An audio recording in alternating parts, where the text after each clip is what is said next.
Call the meeting to order. Notice of this meeting stating the date, place, and time has been disseminated as required under the Open Public Meetings Act, Chapter 231, PL 1975. This meeting is called to order. Mr. Clerk, please conduct a prayer and flag salute. God of the universe, look thou with favor upon these here assembled, and bestow thy guidance upon the members of the governing body in their deliberations. This we ask in thy name. Amen.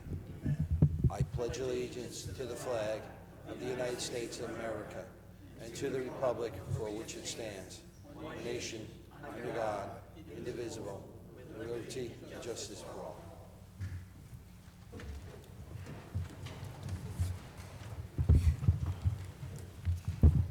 In the event of an emergency, the proper method of exiting the council chambers is through the 3 doors in the rear of the room.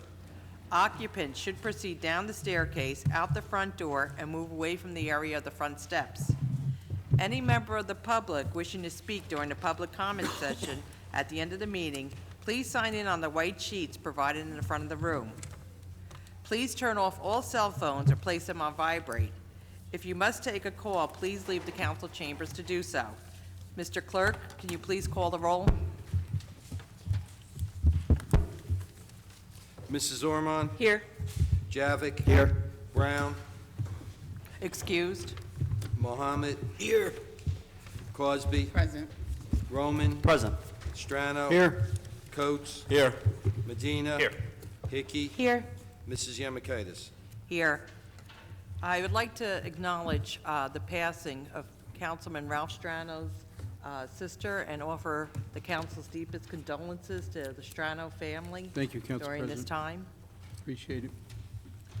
Okay, could we have approvals of the minutes of the June 18, 2019 meeting?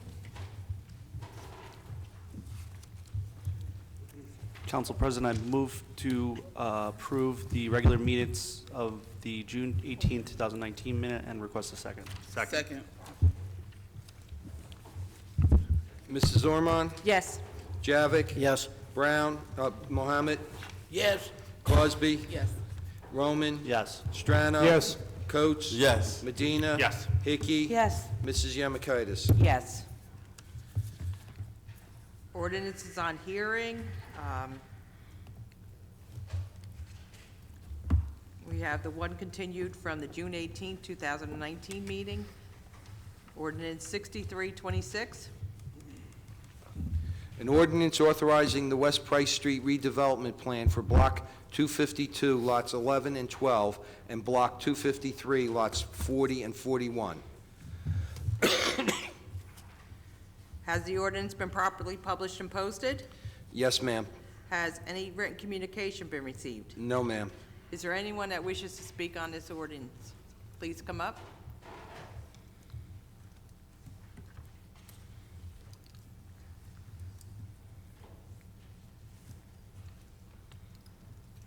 Okay, please state your name and address. John Kaiser, 23 West Munsell Avenue. Okay, a few questions. I was at the planning board meeting. I heard about the block 253, lots 40 and 41. A year ago, July, this was seen by the zoning board, and this was rejected by our zoning board. The planning board meeting was originally scheduled for June 11th. Okay, I remember at the planning board meeting last week, Mr. Doney, who sits on it, he has to table this until the September meeting. The mayor jumped up, adamantly said no. Another gentleman there mentioned they had 45 days, and there's no meeting in August, so September will be 60. Okay, so we have a rejection from the zoning board, respected men and women whose job it is to decide what benefits the city, and their decision is being usurped, it seems. Okay, what they're basically doing is repackaging this into some type of redevelopment deal, trying to fit it into the train station. Okay, I'm trying to connect all of this. I do see, like I said, June 11th was the original meeting. The owner of this property, John Nimchek, the developer, on May 30th, just donated $1,000 to the Armstead campaign. So what is going on here? Can somebody explain this? Mayor Armstead? Number one, sir, the plan that was rejected by the zoning board is a totally different plan. Secondly, several months ago, Mr. Nimchek and another developer came in with two separate plans to develop that particular area. It was at that time that we took a good hard look at it with some of our consultants, and we mentioned to both of them that, perhaps you guys should consider doing something jointly that would be more beneficial to the city. At which time, a plan was devised, and in short, the plan will have more units, but will allow the city to have upwards of 20 parking spaces that we will be able to utilize as public parking. I plan on you saying that. In addition, please, I'm talking, sir. In addition to that, the developer will also consult with the tenants in that building, and if they're not driving vehicles, he will consult with the tenants in that building to allow them to allow the city to utilize the parking spaces as well. So what it allows us to do is to address a real serious problem that's on Price Street and Wood Avenue with regards to parking. Now, as you know, the the Wells Fargo Bank used to have a parking lot there for the employees. They no longer have that. That is the land that is being utilized here, where the Wells Fargo's parking lot was, and across the street from Wells Fargo parking lot. So as you know, once they did that, parking became even more of an issue at that particular location. So to come to this council and imply that there's anything other than good, smart development that's happening in our town is absurd, okay? Now, I know you were at the meeting, and I did jump up and say, because I do know that one of the particular developers who's involved in this he's struggling to make it. And the last thing I want to see him do is have all his efforts go down the tube. So, yes, we're in favor of this. It's good for the city, Mr. Kozar, whatever you. It's good for the city, and I recommend that this council move forward with this because it's a good thing. And parking, we're in desperate need of parking over there, and this will address it. The whole project got denied. You're trying to jam all these units This is without enough parking spaces. A different project, sir. No, the zoning, listen, the zoning board, our zoning board denied this. You do not get a second bite at the apple, okay, unless there are significant changes. There hasn't been. And there are, sir. There's significant changes. There are not. The plan that you saw at the zoning board is nothing close to what we put. City what we're Council, proposing. tonight you are about to usurp and circumvent the rejection from the zoning board. And is it a coincidence that 6 weeks ago, John Nimchek donated $1,000 to your campaign? That's neither here nor there, sir. Is it a coincidence that you ride around town following me and posting me on Facebook? Let me tell you I'm something, saving Mr. that Kozar. for my public comments. Mr. In order. Kozar, if I found the Holy Grail, you say I didn't find it soon enough. We all know you got a problem. Anything we put on this table. How does this benefit the city, sir? I'm It's feeling gonna asphyxiated in the city I grew up in. I've already explained it to you, You're sir. choking all... Thank you, Mr. Kozar. Thank you. Mrs. Malik?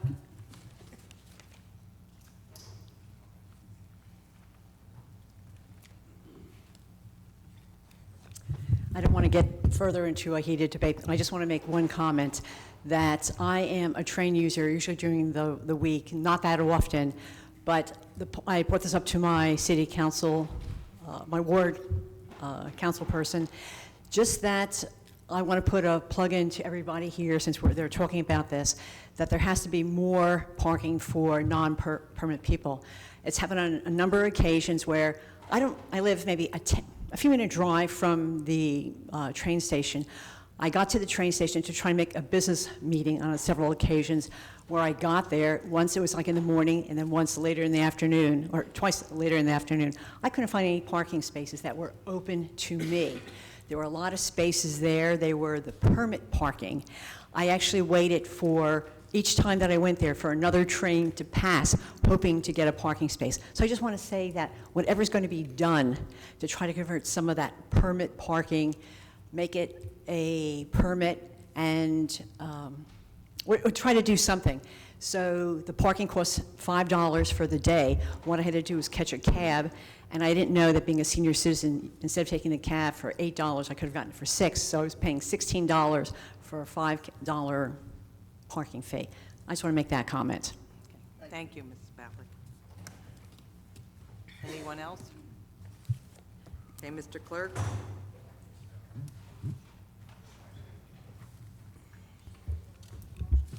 Okay, can we have a motion on ordinance 6326?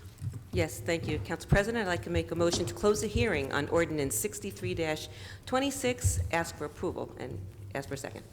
Second. Mrs. Ormond? Yes. Javik? Yes. Mohammed? Yes.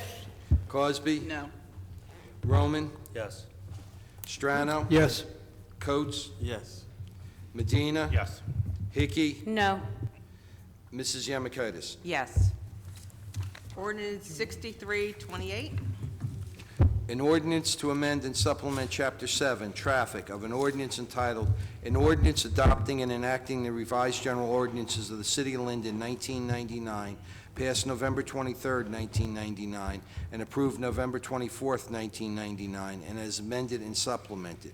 Be ordained by the Council of the City of Linden, Section 1, that Chapter 7, Traffic, shall be and the same is hereby amended as follows. 7-33 Handicap Parking Regulations, 7-33.1A Handicap Parking on Street, add 1301 Bauer Street, one space on Cleveland Avenue. Has the ordinance been properly published and posted? Yes, ma'am. Has any written communication been received? No, ma'am. Is there anyone that wishes to be heard on this ordinance? Seeing none, can we have a motion, please?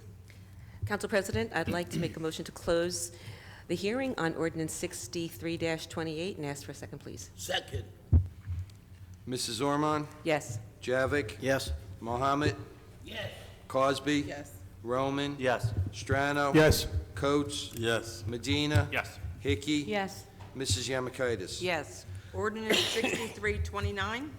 An ordinance to amend an ordinance entitled, An Ordinance Establishing a Schedule of Titles, Salary Ranges, and Regulations for Maintaining the Classification and Salary Standardization Plan of all employees of the City of Linden, passed August 15, 1995, and approved August 16, 1995.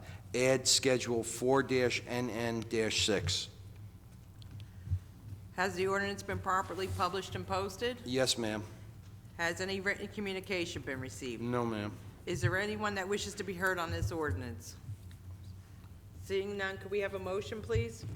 Council President, I move that the hearing for ordinance number 63-29 be closed, the ordinance adopted, and request a second. Second. Mrs. Ormond? Yes. Javik? Yes. Mohammed? Yes. Cosby? Yes. Roman? Yes. Strano? Yes. Coates? Yes. Medina? Yes. Hickey? Yes. Mrs. Yamakotis? Yes. Ordinance 6330? A bond ordinance providing an appropriation of $88,000 for citywide curb and sidewalk reconstruction and authorizing the issuance of $83,600 bonds or notes for the city for financing part of the appropriation. Has the ordinance been properly published and posted? Yes, ma'am. Has any written communication been received? No, ma'am. Is there anyone that wishes to be heard on this ordinance? Seeing none, can we have a motion, please? Council President, I move that the hearing for ordinance number 63-30 be closed and the ordinance adopted, and I request a second. Second. Mrs. Ormond? Yes. Javik? Yes. Mohammed? Yes. Cosby? Yes. Roman? Yes. Strano? Yes. Coates? Yes. Medina? Yes. Hickey? Yes. Mrs. Yamakotis? Yes.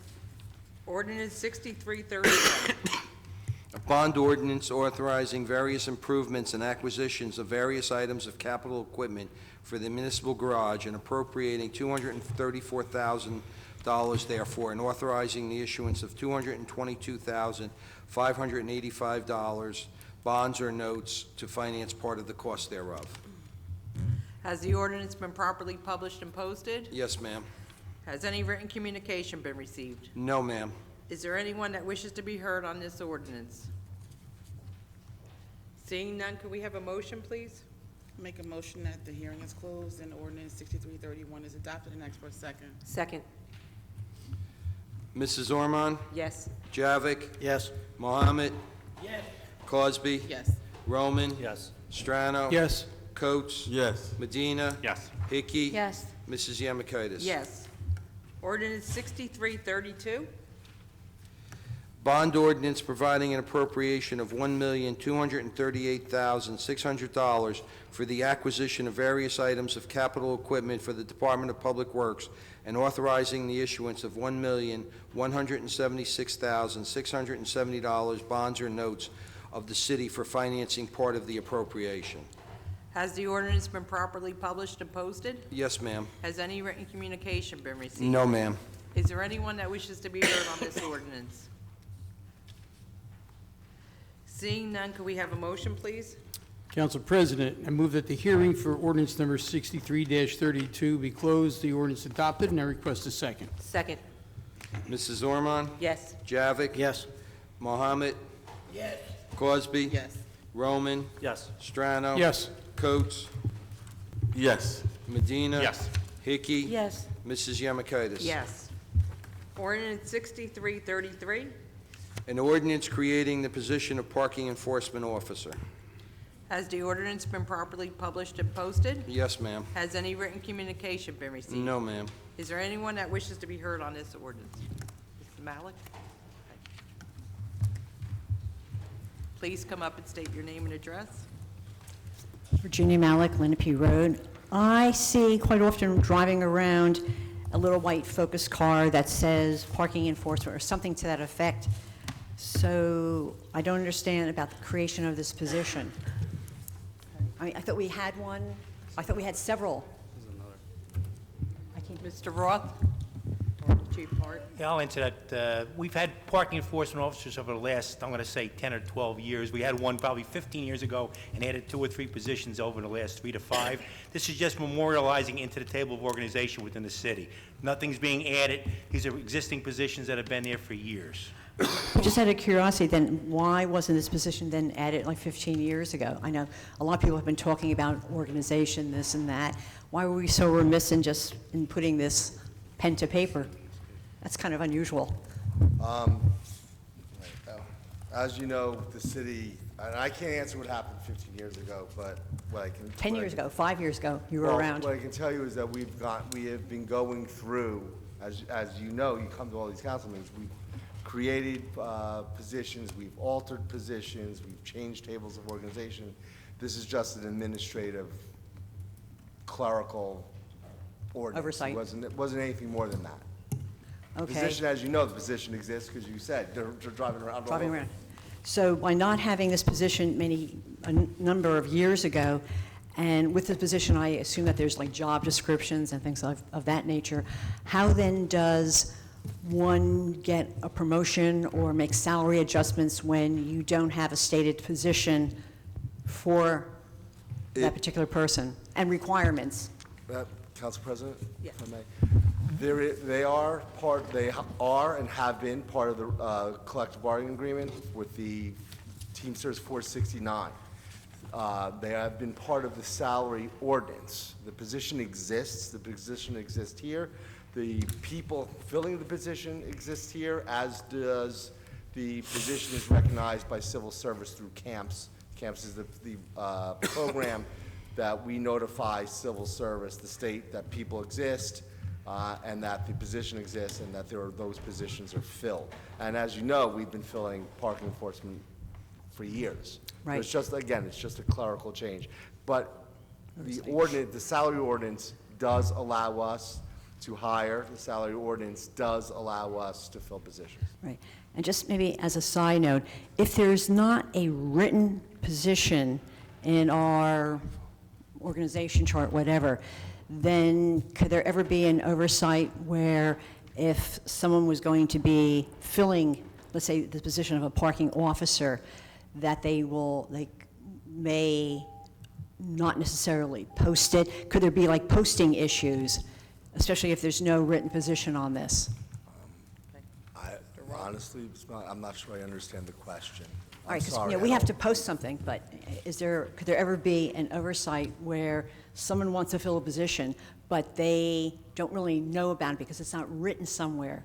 Can somehow things slip through the cracks and not necessarily have due process in posting for a job? This is more in general terms when there's not a written position on, a position write-up on a particular position. All vacancy, we post vacancies, so very quickly, a department head comes in, says they need to fill a vacancy or create a position, goes to the Personnel Committee. Personnel Committee reviews.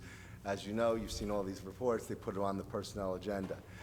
Again, that's how it's done. The process is that no one falls through the cracks that way.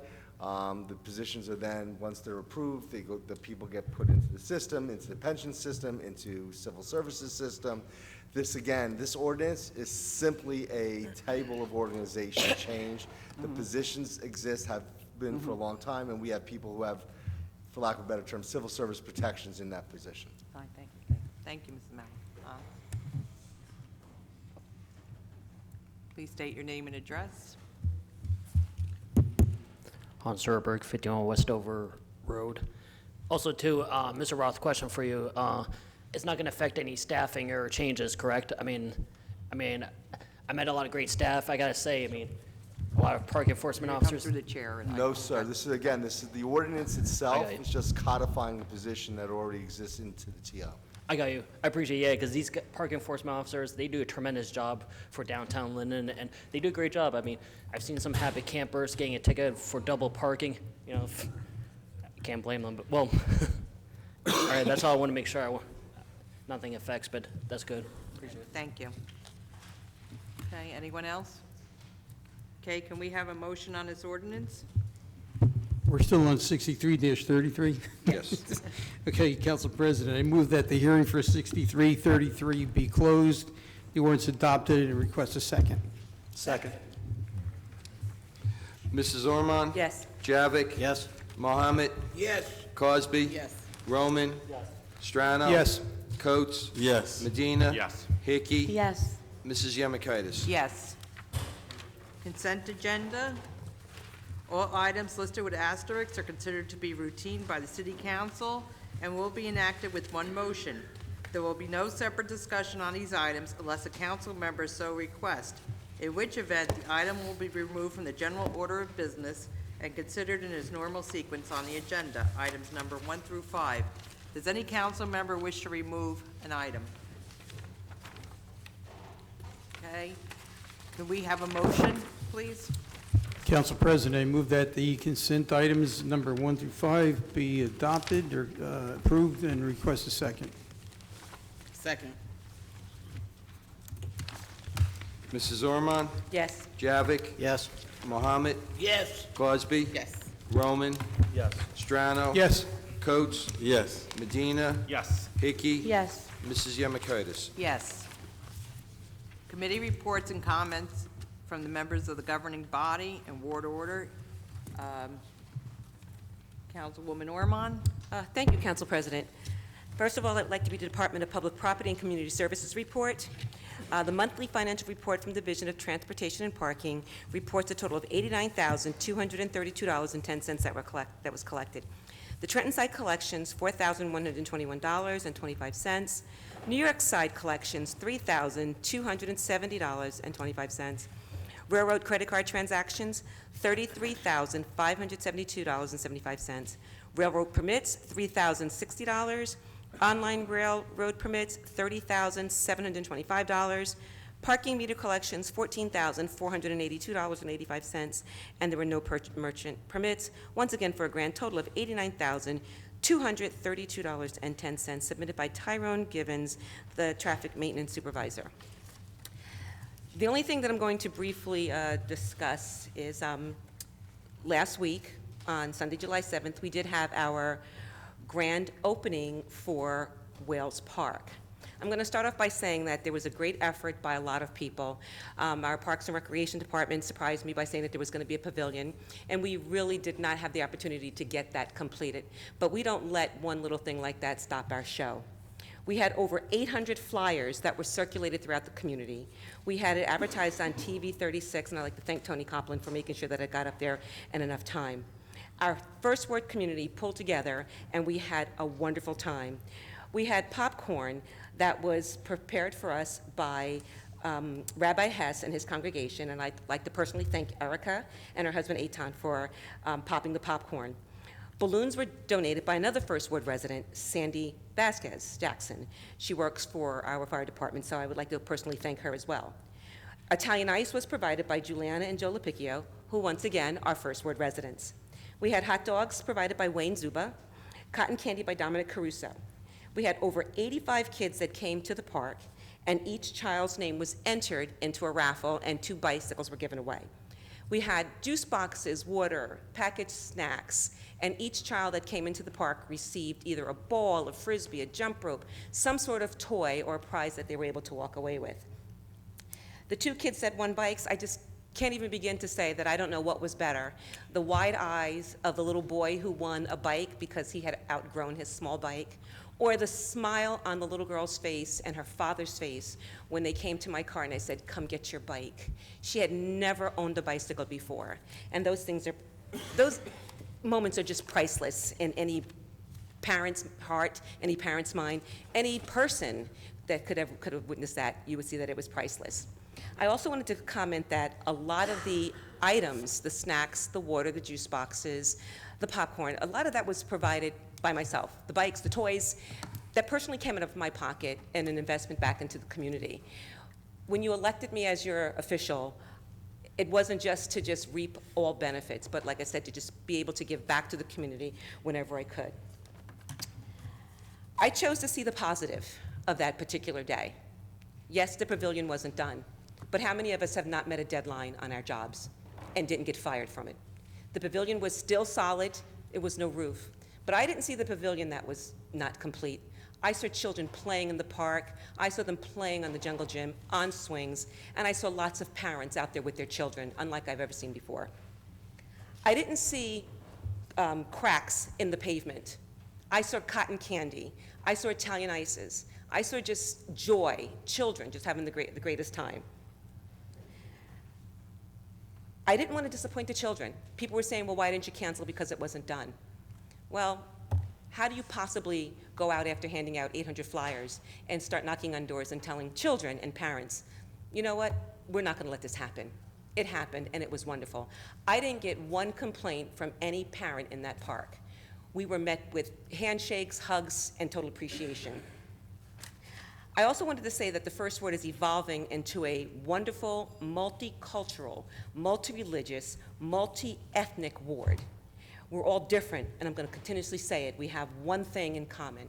We have respect for each other, and we want respect from each other. When somebody comes into our community to visit or to play in our parks, we want everyone who lives there to be treated with respect. We want our children to be safe, and we also want to have that feeling that we are safe. So once again, I just want to thank everyone, from the cotton candy to the Italian ice to the popcorn, and to every parent that allowed their child to come out, with or without them, to celebrate with us, because it was a great time. I'd also like to just mention real quickly, can I have 2 more minutes? Sure. Just housekeeping issues in the ward. It's the summertime, we all like to party. After 10 o'clock, we really need to turn our music down and make sure that we're mindful of our neighbors. And then, last but not least, just some housekeeping. Your grass, keep it clean, keep it mowed, but mainly know who your neighbors are. If you see someone's grass that has gotten a little bit out of control, and you know that neighbor, knock on the door. Sometimes that neighbor is sick, hospitalized, might be having some issues. When we love our neighbors and we know our neighbors, we're a little bit more in tune and a little bit more sensitive to what's going on with them. So once again, just know who your neighbors are, and let's just continue to make the First Ward the wonderful ward that it is. That ends my report, Council President. Thank you, Councilwoman. Councilman Javik? Yes, Council President. As chairman of the Fire Committee, Fire Prevention Bureau collected the following monies during the month of June 2019. Hold on 1 second, Councilman.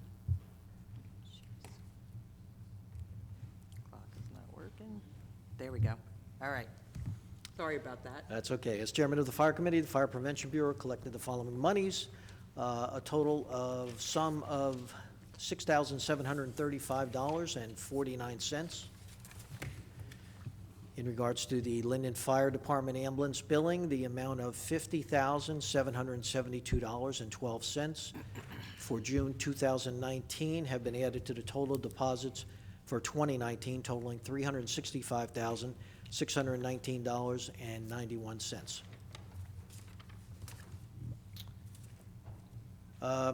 As I mentioned last month, traffic-related issues have become a main issue in the Second Ward. Recently, our traffic department, through the direction of Lieutenant Gunther, have installed more pronounced rumble strips coming up to the intersection of West Elm Street and DeWitt.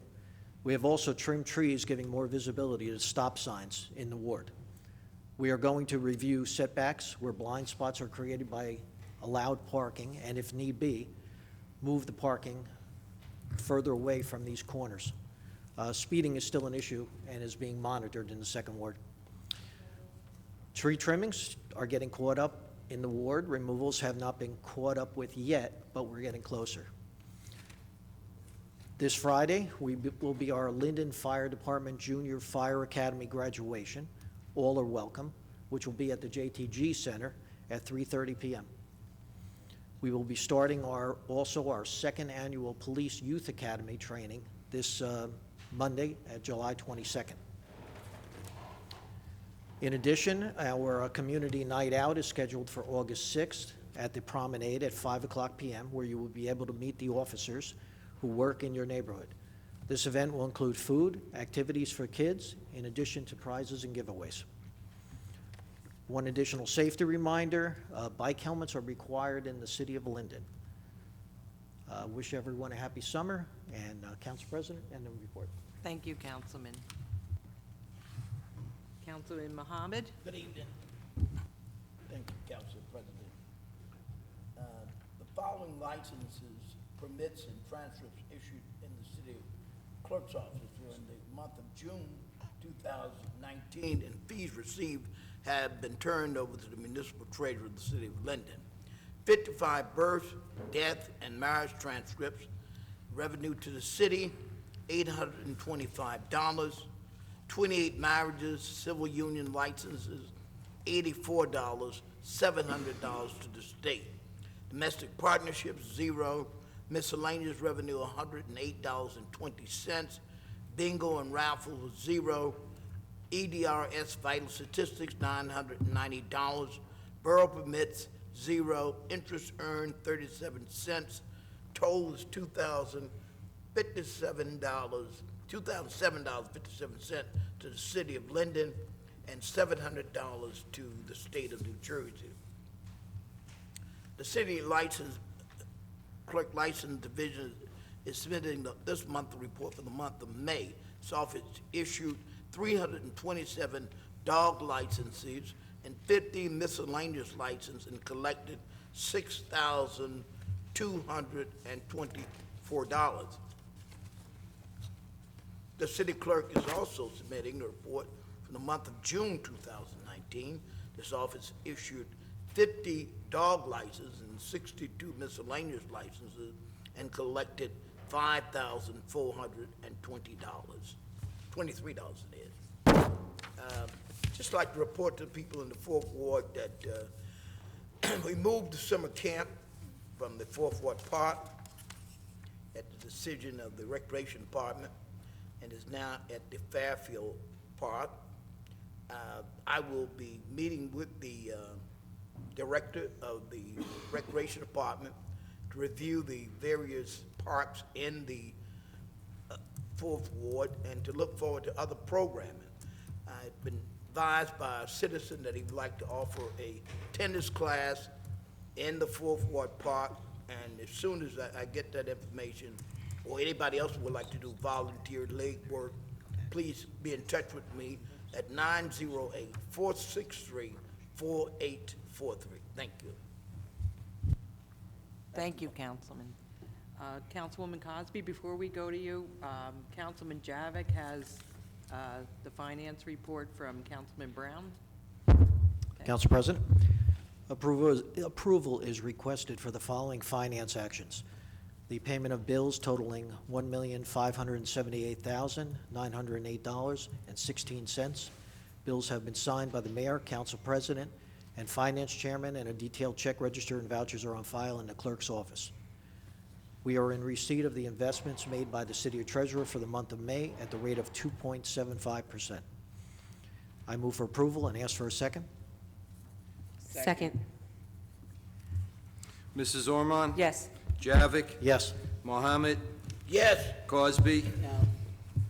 Roman? Yes. Strano? Yes. Coates? Yes. Medina? Yes.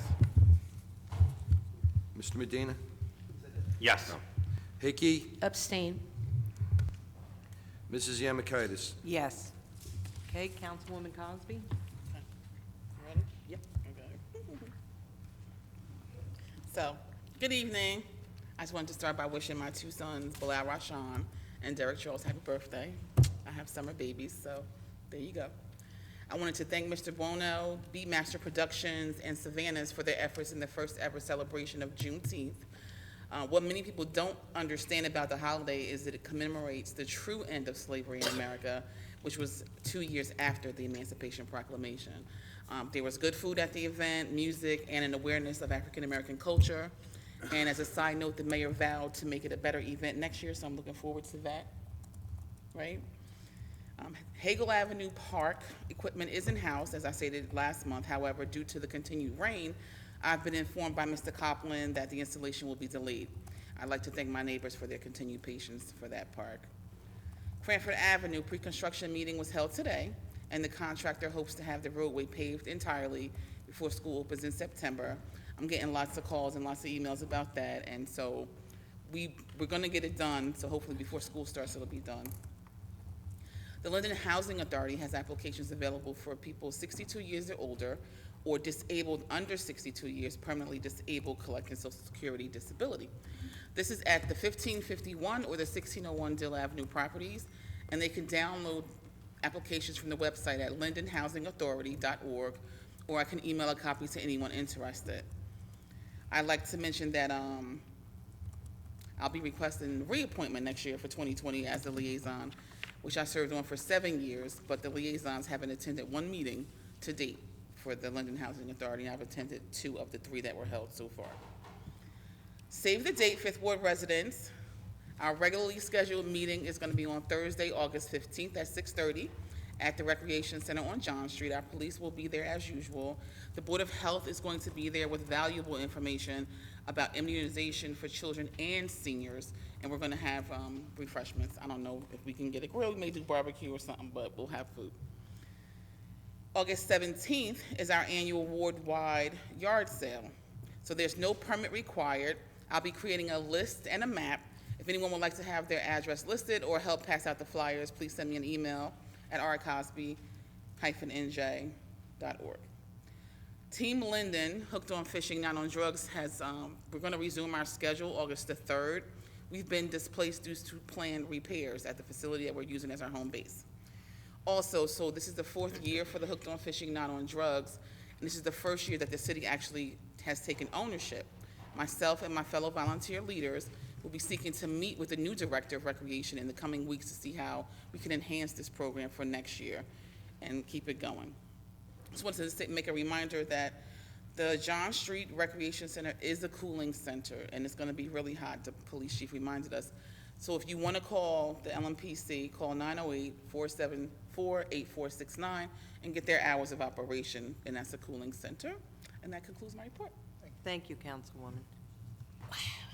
Councilman Roman? Thank you, Council President. Good evening, Linden. There was a storm about 10 days ago. We had a lot of trees fall down, a couple trees fall down in the 6th Ward. I really want to thank DPW for the quick response.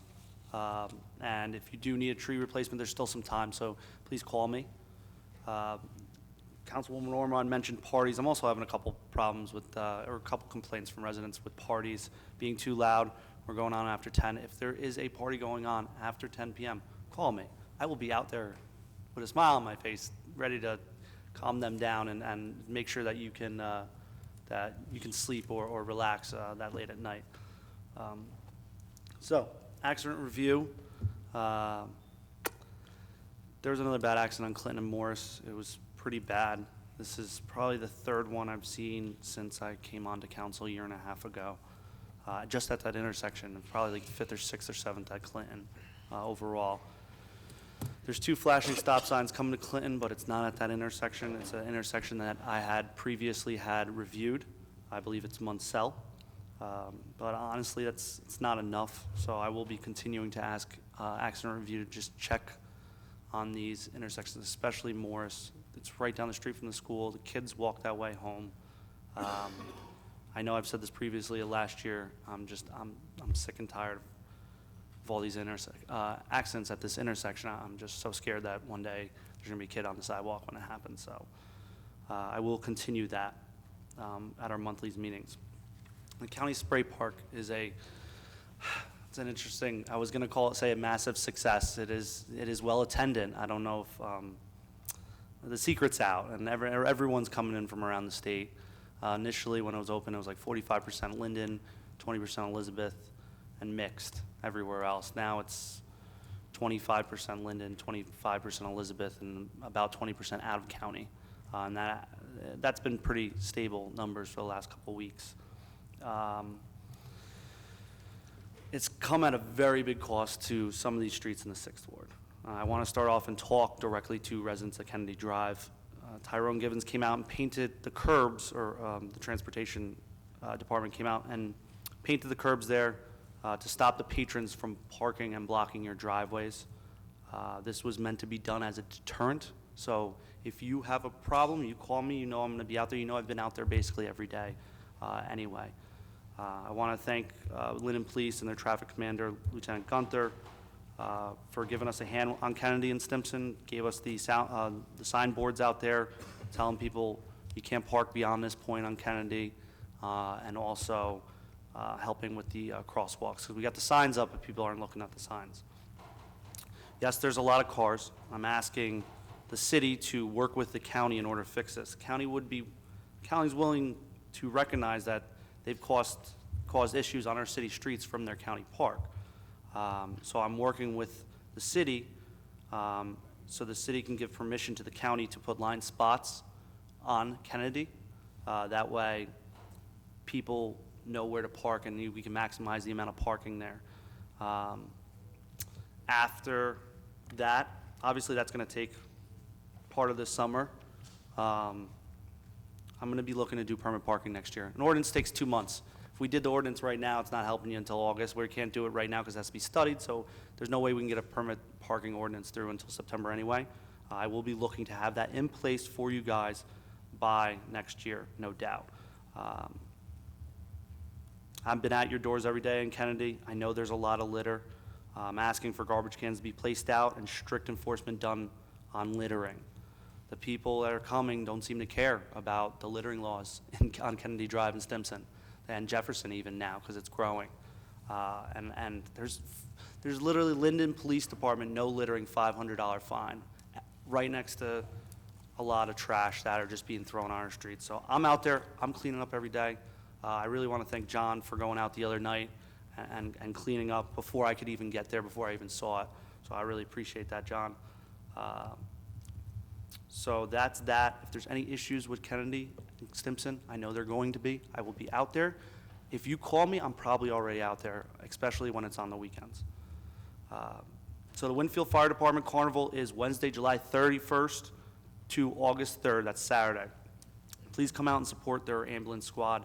This fundraiser is the majority of their revenue for the year, a big majority of it.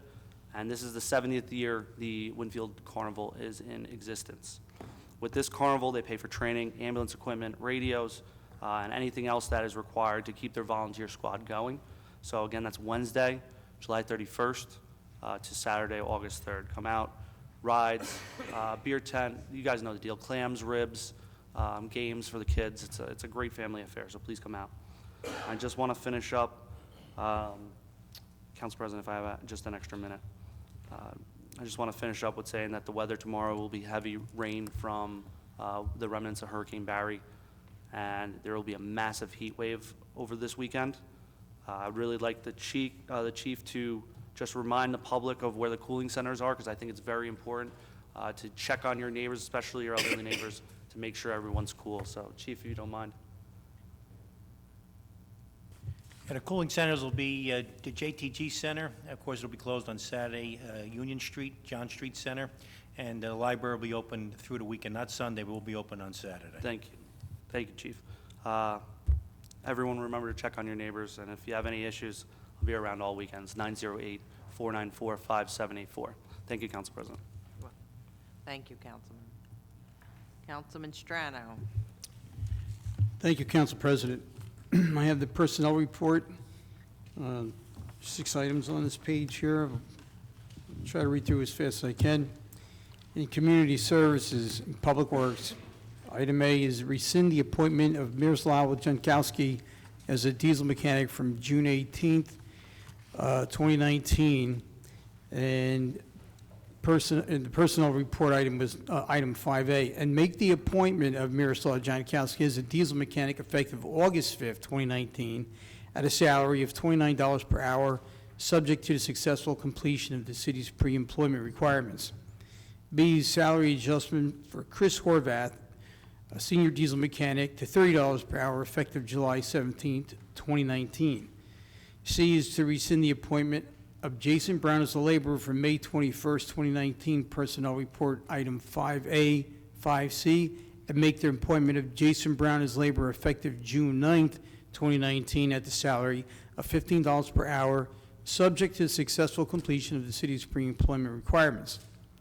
Item D is to rescind the appointment of Tyrone Hinton as a truck driver from May 21st, 2019, personnel report item number 5A, 4, and make the appointment of Tyrone Hinton as a truck driver effective June 6, 2019, at the salary of $21 per hour, subject to the successful completion of the city's pre-employment requirements. E is to accept the voluntary resignation of Ernest Green, truck driver, effective July 15, 2019. F is the appointment of Thomas George as a truck driver, effective August 15, 2019, at the salary of $21 per hour, subject to the successful completion of the city's pre-employment requirements. G is the approval of the Clean Communities list, which is on file in the city clerk's office. And H is the approval of the seasonal list on file in the city clerk's office. Moving on to the Department of Parks and Recreation, A is the approval of the seasonal list, which is on file in the city clerk's office. 3A in the Police Department, accepting the resignation in good standing of Cynthia Rivera, who is the public safety telecommunicator trainee, and that's effective July 8th, 2019. 4, in the municipal court, A is permission to post for a full-time deputy court administrator, both internally and externally. B is permission to post for 3 full-time clerk ones.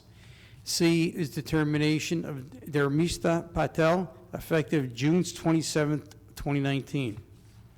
5, in the fire department, accepting the resignation in good standing of Mark Bullock, firefighter, effective June 25th, 2019.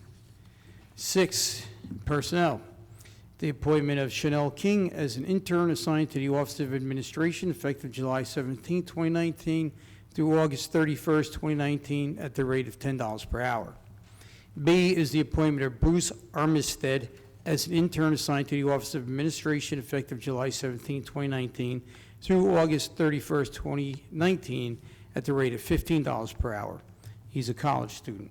C is the FMLA, the NJFLA leaves. Number 1, employee number 091153, and FMLA leave 6/13/2019 through 8/5 of 2019. 2 is employee number 106894, and FMLA leave from 5/22/2019 through 8/22 of 2019.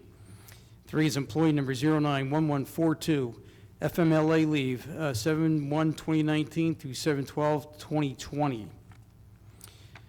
Employee number 000295, FMLA leave from 7/8 of 2019 through 11/1 of 2019.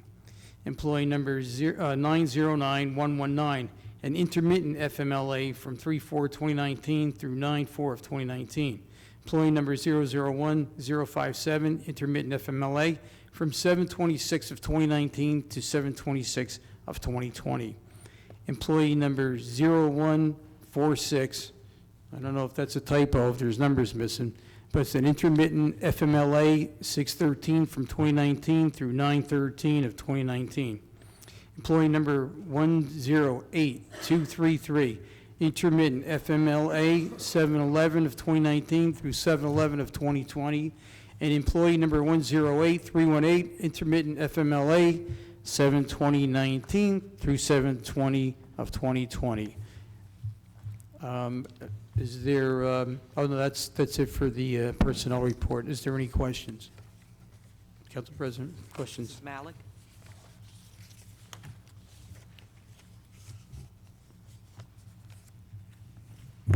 Very quick on one. On B, the salary adjustment, what was that due to? What was it based on? This is for Chris Horvath? It was based on Promotion or- recommendation, sorry? Sorry, I interrupted you. Continue. It's based on a recommendation of the department head to adjust the salary where a new employee would not be making more than a senior. So if you take a look at A, there was a diesel mechanic. The senior diesel mechanic would actually be making less money. So we have to do a salary adjustment. We can't have someone. So there's no merit? It's not a Sorry? merit, there's no merit increase on this? And What do you mean merit? the salary adjustment was just due to not It's having it's a new based- person making more than an older person? Oh, it was merit. It's It was merit. No, with no, that. Was it it's merit? merit, Okay. but- Absolutely. That- But- So that's, But he's a senior, that's why. So Chris is a senior, diesel mechanic, and so. the councilman he's- explained that it was merit, that's what I really wanted to know. It was, Okay, yes. very good, all right. Then on G, someone explained the clean communities list. What does that really consist of? What is that? Cleans community? Well, me? What do you want? I'll do it. Clean Communities, Virginia, Clean Communities is a program that we have for students. Basically, it's Saturday mornings. So they clean up, Yeah. got it. That's where all you- it's a grant money that comes in and we filter it through that department. Good cause, okay. The other thing is in one, why, it's just kind of interesting how they say that from the report of last month to now, that they're stating it so, it's from the report from that month and now we're changing it.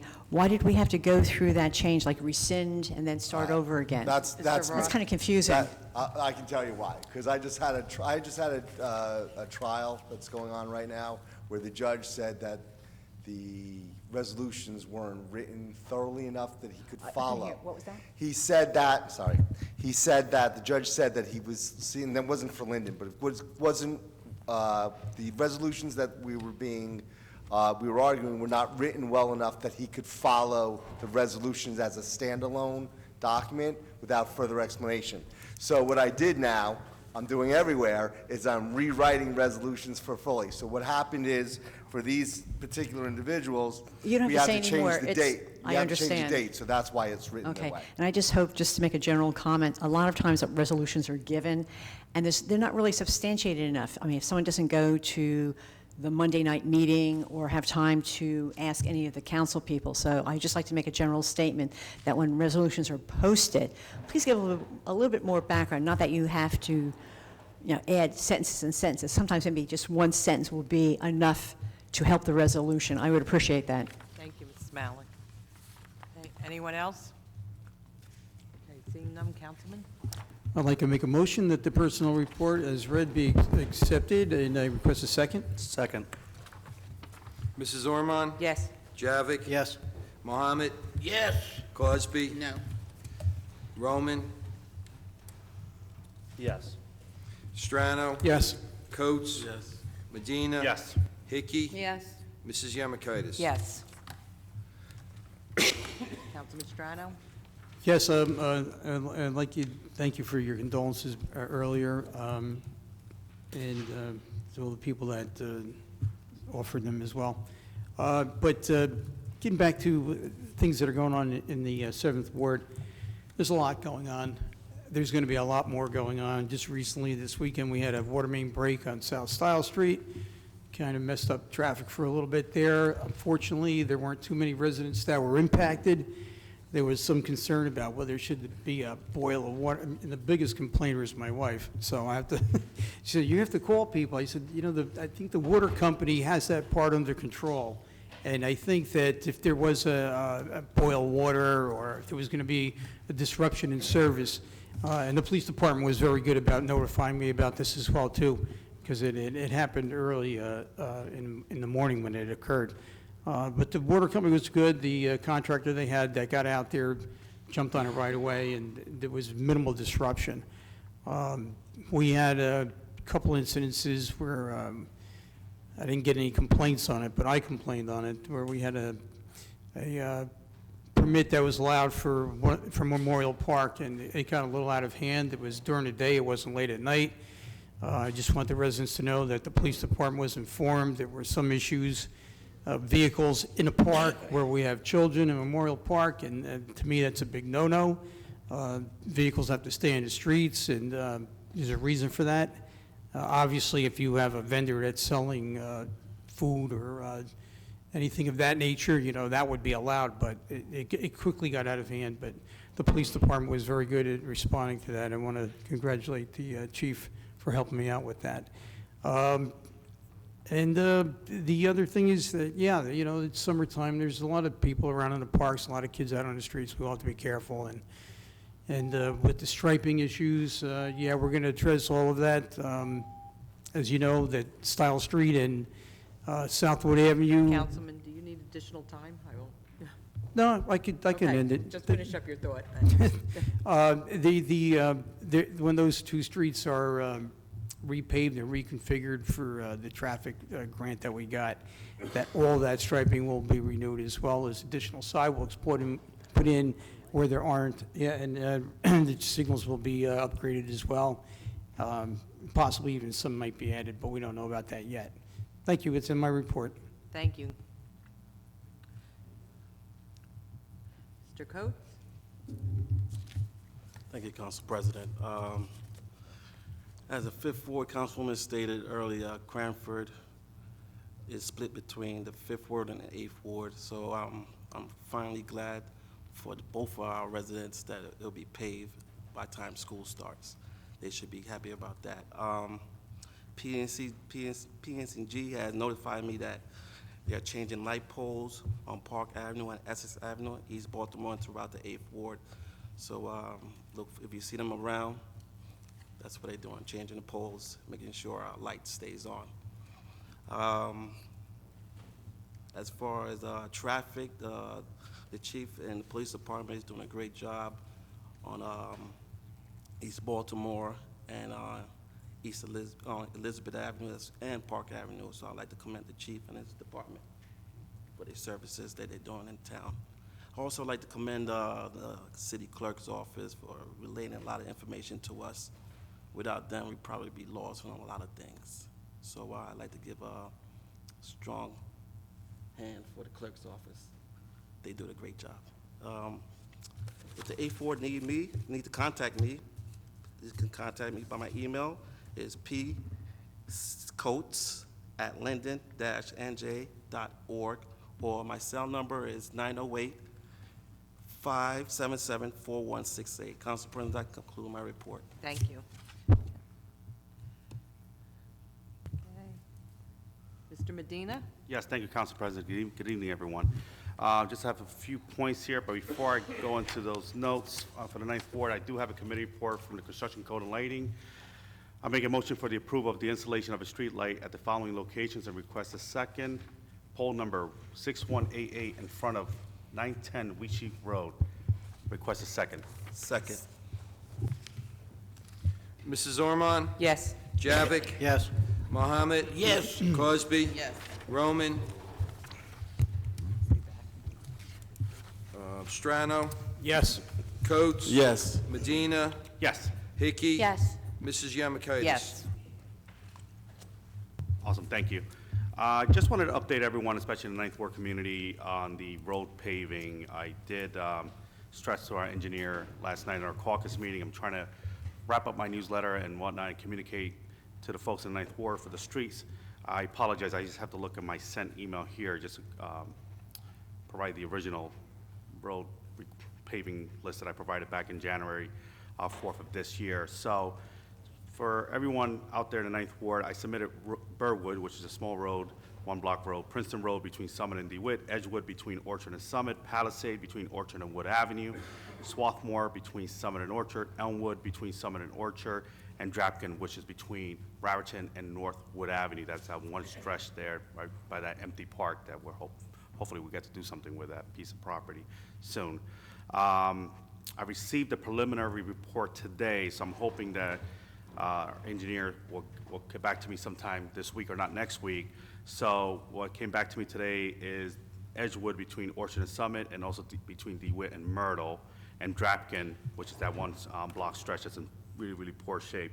But we did receive some state aid, which I'm really excited about, which is Summit Terrace between St. George all the way to Princeton Road, and then we're going to repair that horrible patch of potholes that's between Princeton and Swarthmore, and also repair Summit Terrace,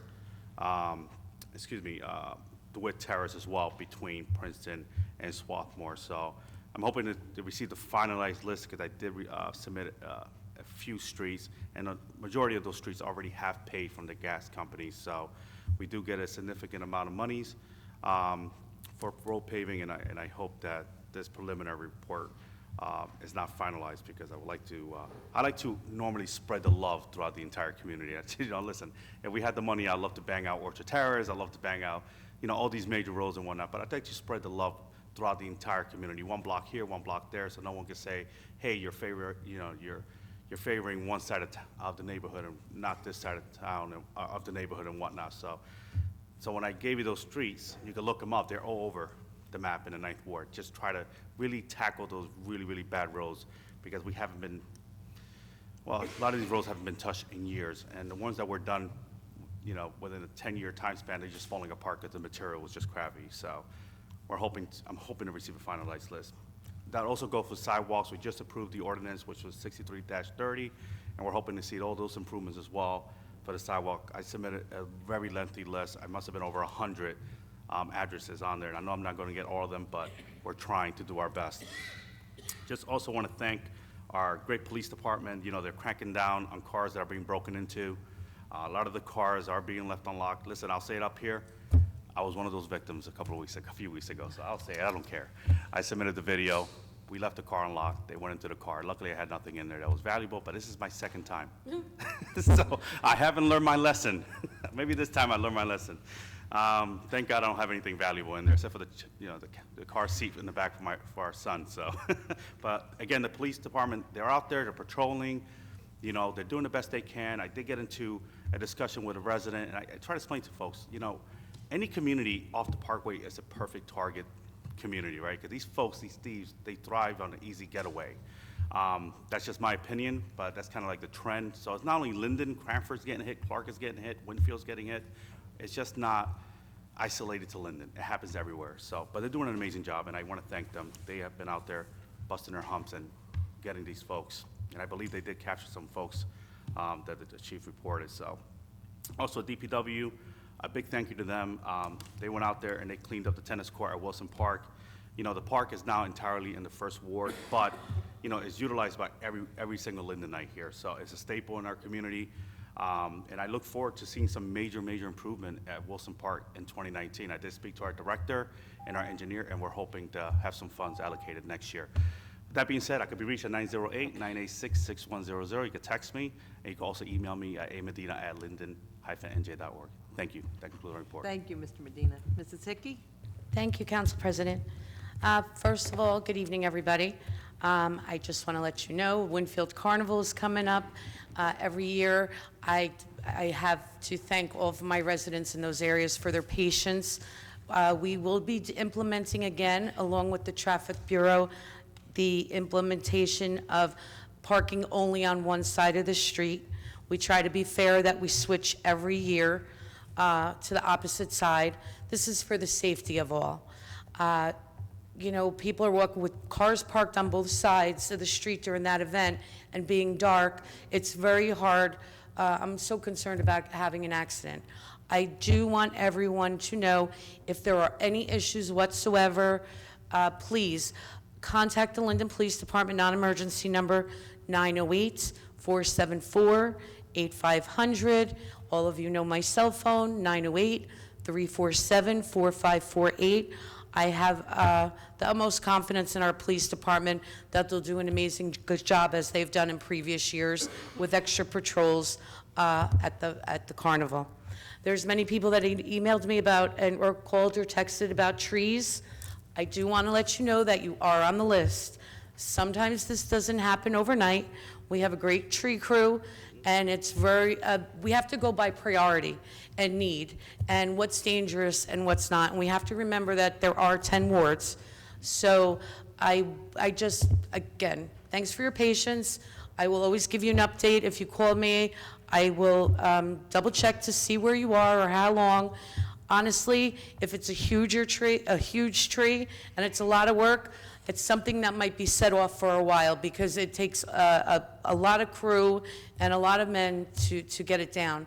So I've seen them in the 10th Ward trimming trees. They did a great job after the storm, the tree crews, so thank you for that. OEM, liaison to OEM, they've been called to a lot of different events.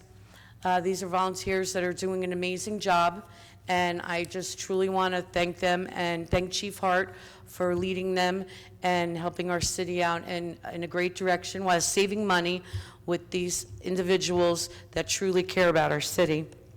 As I was driving here tonight, I'm going down Wood Avenue, and I just have to give a shout out to an employee, because he's supposed to probably be at the promenade working on music and stuff.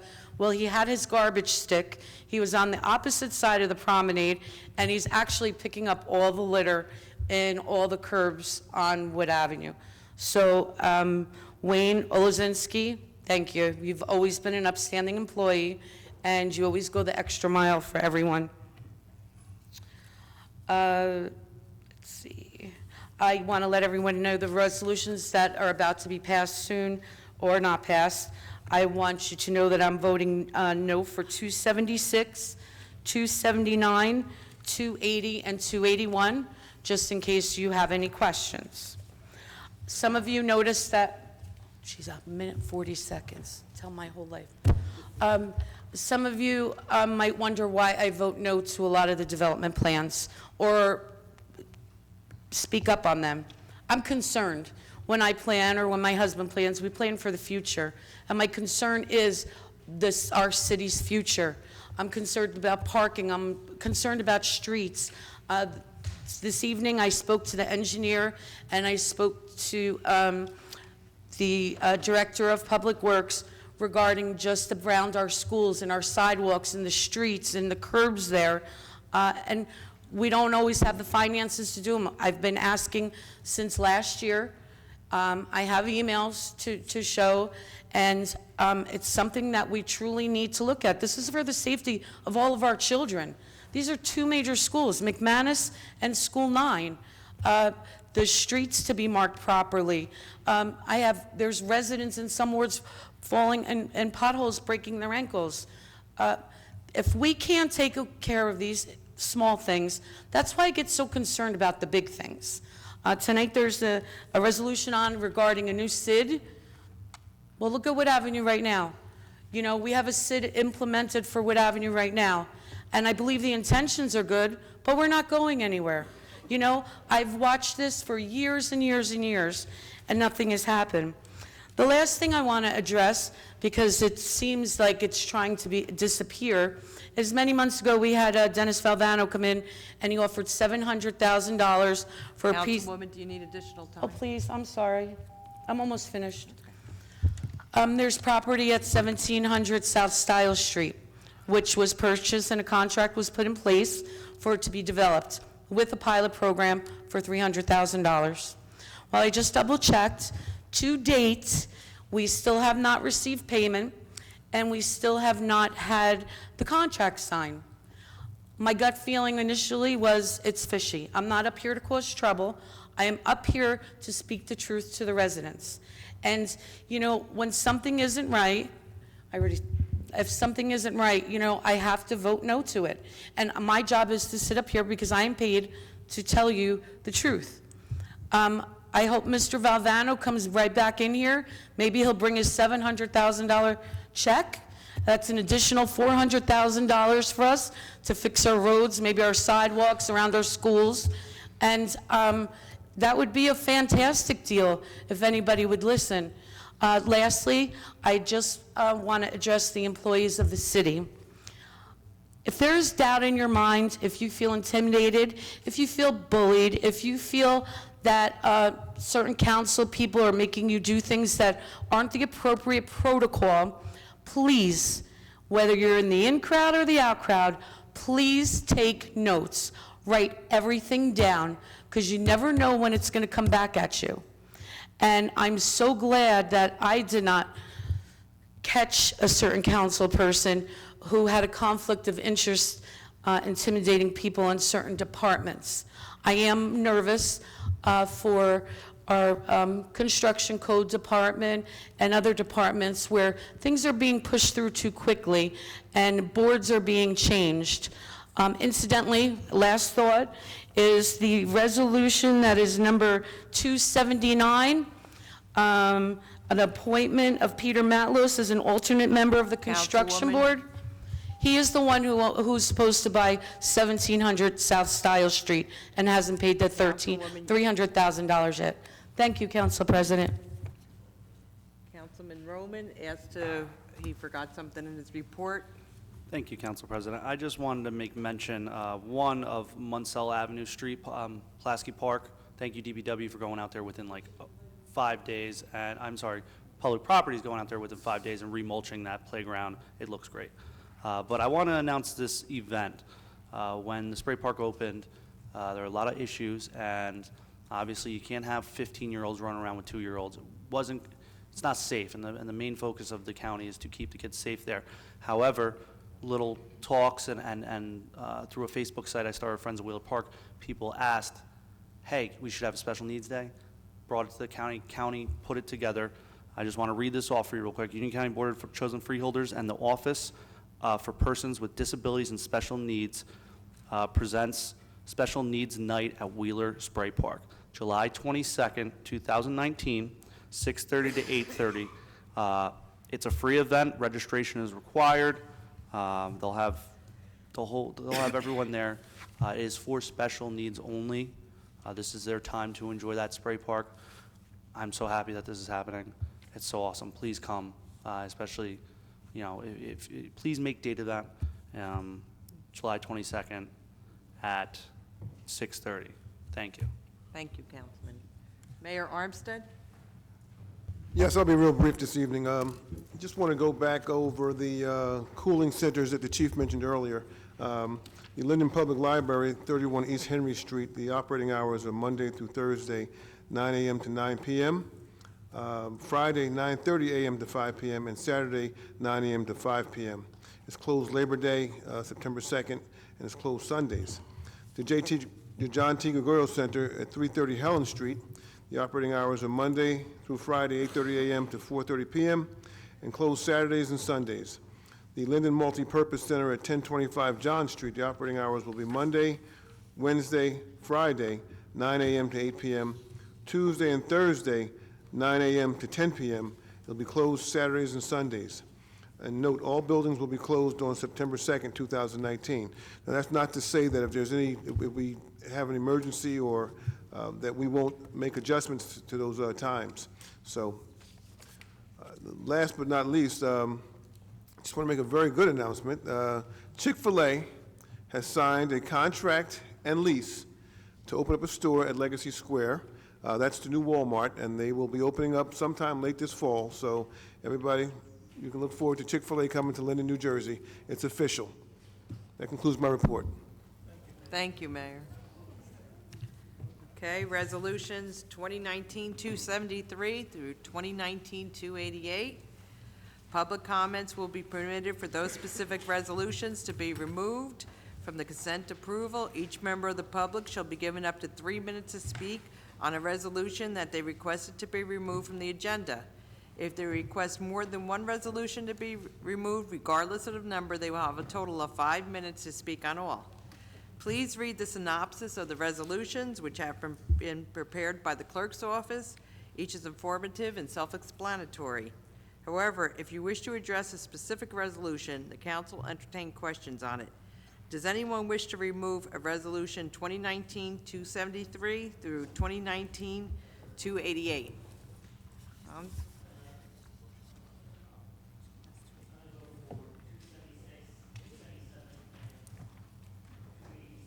286? Okay. Okay. Mr. Kaminsky? 76?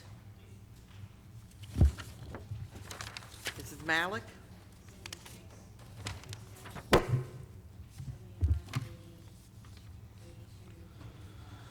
And 85, you said? Okay. Mr. Halloran? 276, 286, and 288. Okay. 289. And Mr. Mislin had his hand up, too. You said 289? Okay. Mr. Mislin? 277. Okay. Councilman Roman? Thank you, Council President. 276, 277, 279, 288. What else? 288. 288.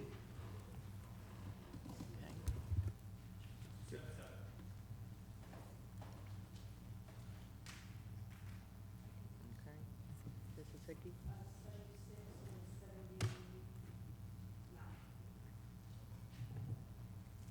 What else? Okay. Mr. Kozar? Kazar? Oh, we don't have to vote on it anymore?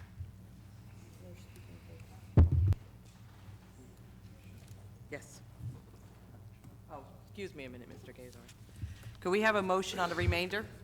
Yes, Council President, I make a motion for resolutions 2019-273 to 288 with the exception of 276, 277, 286, 279, 280, 282, 285, 288.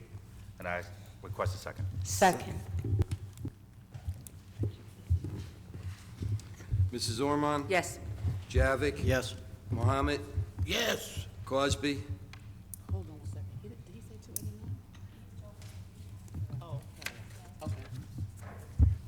Oh, so I'm gonna vote no to 275 and yes to the rest that haven't been pulled. Roman? Yes. Strano? Yes. Coates? Yes. Medina? Yes. Hickey? Yes to all with the exception of 281. Mrs. Yamakitis? Yes. Okay, Mr. Kazar, please state your name and address. Resolution 277. John Kaiser, 23 West Winslow Avenue. So what's going on with the area in need of redevelopment for the, what's that, the old D's dugout? Yes. Mayor Armstead? Yes, it is. Okay, what was going to go on with that? I was at the planning board meeting. Well, the planning board has approved this as an area in need of redevelopment, and as you know, this gives the city the ability to determine what type of development that we're going to have there. Now, as you know, Dee's Dugout has been sitting there for almost a decade as an eyesore to the community, so we have an opportunity here to bring a development that will bring us some significant tax returns versus us getting nothing right now. Okay. And we'll clean that area up. It's a very bad area. Okay, you remember the owner was there? I think you'll agree to that. I do. No, absolutely. But the owner was there. He's up to date on his taxes, so you really can't tell him what to do with the Well, property. we're not telling him what to do. Perhaps the owner came to us and wanted us to initiate something like this. Okay, I saw his He's plans. obviously in favor of what we're doing. Excuse me? He's obviously in favor of the action that the planning board is taking. Right, I saw his plans. Okay, I'm just wondering. Thank you. Thank you. Okay, Mr. Mislon?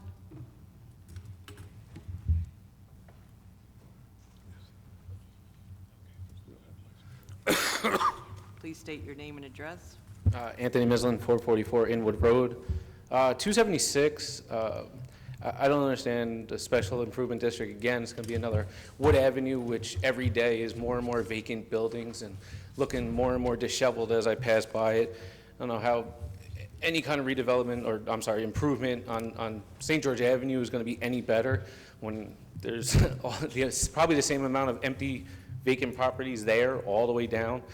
I don't know how that's going to change. Also with that one, is that going to be the same people in charge of that one as the same special improvement district on Wood Avenue as on St. George Ave, or is there going to be a new class of people running that one? 277, I'm not sure how all of a sudden now D's Dugout, after almost 15 years of being empty, is now in need of redevelopment, but we'll see about that. That's all. Thank you. Answer your questions, okay. There's comments, no questions. Mr. Kaminsky? That was a question? Ed Kaminsky, Maple Avenue, talking about 276. Again, probably voicing, just trying to think about how to, how to position this one and not be repetitive for what everybody else said. But I guess I'll put it this way. I'll offer up 2 rewind buttons. The first one, rewind to the proposed SID on the Route 1 corridor from a couple years ago, and please listen when you do to what the business owners and the property owners said at that time. Couldn't agree with them more. Thank God that went down in flames. Same reasons, nothing's changed. Rewind to either last month or the month before, my comments on Wood Avenue, which Mr. Mislon just sort of voiced as well. These things are cesspools. They don't serve a good purpose. Thank you. Thank you, Mr. Kaminsky.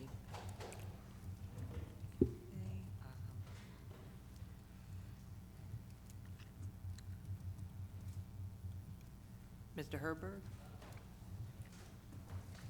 Oops, sorry. Yep. Hans Herberg, 1501 Westover Road. The thing I had a question about the SID, I mean, I walk around downtown Linden, you guys see me, I mean, first Venice closed and then Cuts, Haircut, I mean, they closed down. My concern is with this proposal, what benefits are they gonna do though? I mean, it's very heartbreaking to see a lot of business close down downtown, Wood Ave, I mean, come on, I mean, that's a place where everyone would go shop and everything like that. So I really hope there could be some, resolution to figure out what's going on though. I mean, I'm actually in the process of opening a cafe and apparel shop down the road, and when I heard about SID, I'm concerned is the businesses, closing down, does this have to do with SID, or is there anything they can do to help the businesses from closing? I mean, even that art gallery, that was an amazing place. That place got shut down, and it doesn't make sense. So I really hope there can be transparency. I think business owners deserve the right to know. I mean, I think that's fair to know. Also, too, for 277, I mean, when I walk by, I mean, it's a dugout. I mean, what are the plans for the future? Is this going to be another residential place, residential or businesses, though? Because, I mean, it's very sad to see that empty for years. When I think about dugout, I was like, wait a minute, is this a sports bar or ball field? But I really hope it can be taken care of, something that could benefit the community. And also for 286, I know a few months ago there was some authorization regarding to actual municipal prosecutor, and it says $300. But I mean, I had a question. A few months ago, I think they had additional money that came in. I think it was like $7 grand. I don't know how much. Don't get me wrong about this. How is this a fee though? Did somebody cover a court case, like when someone's not there or something like that? I really hope that they're, find out about the 300. I mean, I'm not trying to criticize or anything, but I've seen a lot of fees coming from the prosecutor, so I just kind of want to know what it is, that's all. because I know it was brought up a few months ago on that, and now there's $300 out of nowhere, so that's all I got to add. Madam President, if I may. The purpose of establishing an alternate or an additional prosecutor is simply to avoid conflicts. In municipal court, very often, there are potential conflicts. For instance, litigants may, you may be a defendant, but then you may file a cross or a complaint against the initial victim. The presiding prosecutor cannot prosecute or hear both cases. Therefore, you have to have an additional prosecutor. They could really have 3 or 4 on the list, depending on what was transpiring. And the $300 is simply the session fee.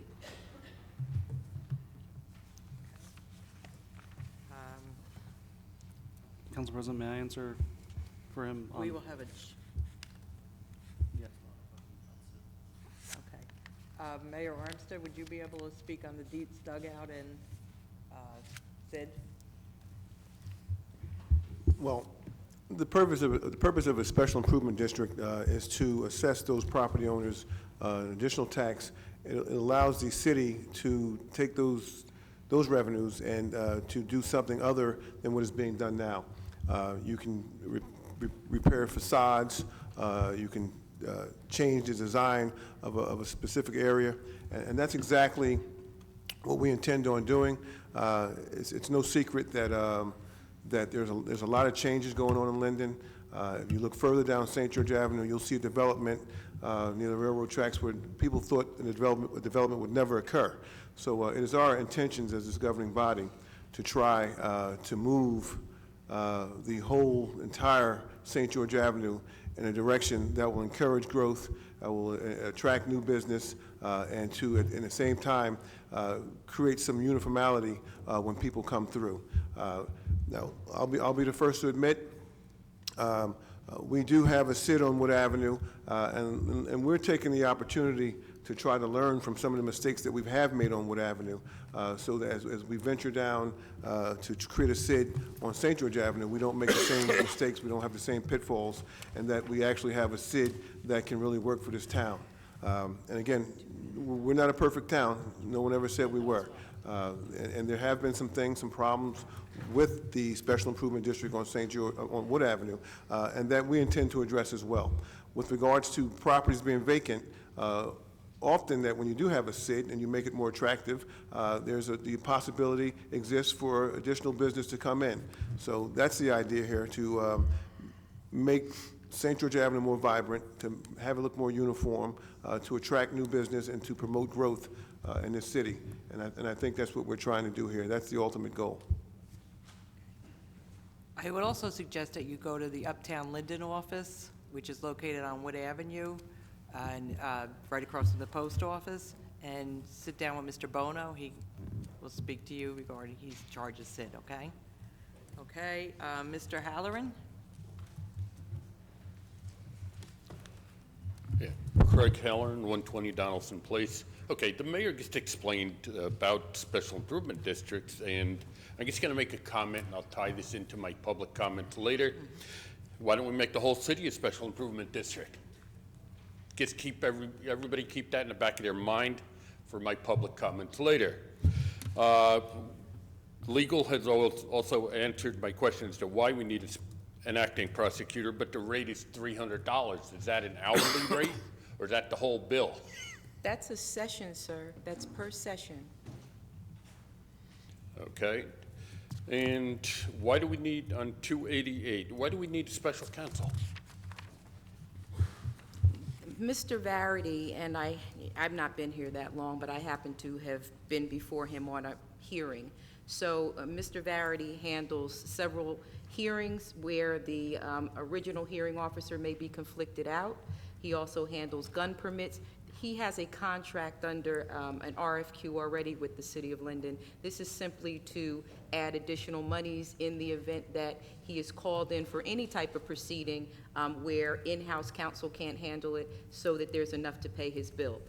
He's not being paid the $5,000. It's just, this is not to exceed that amount in the event that he's working on some particular outside counsel matter.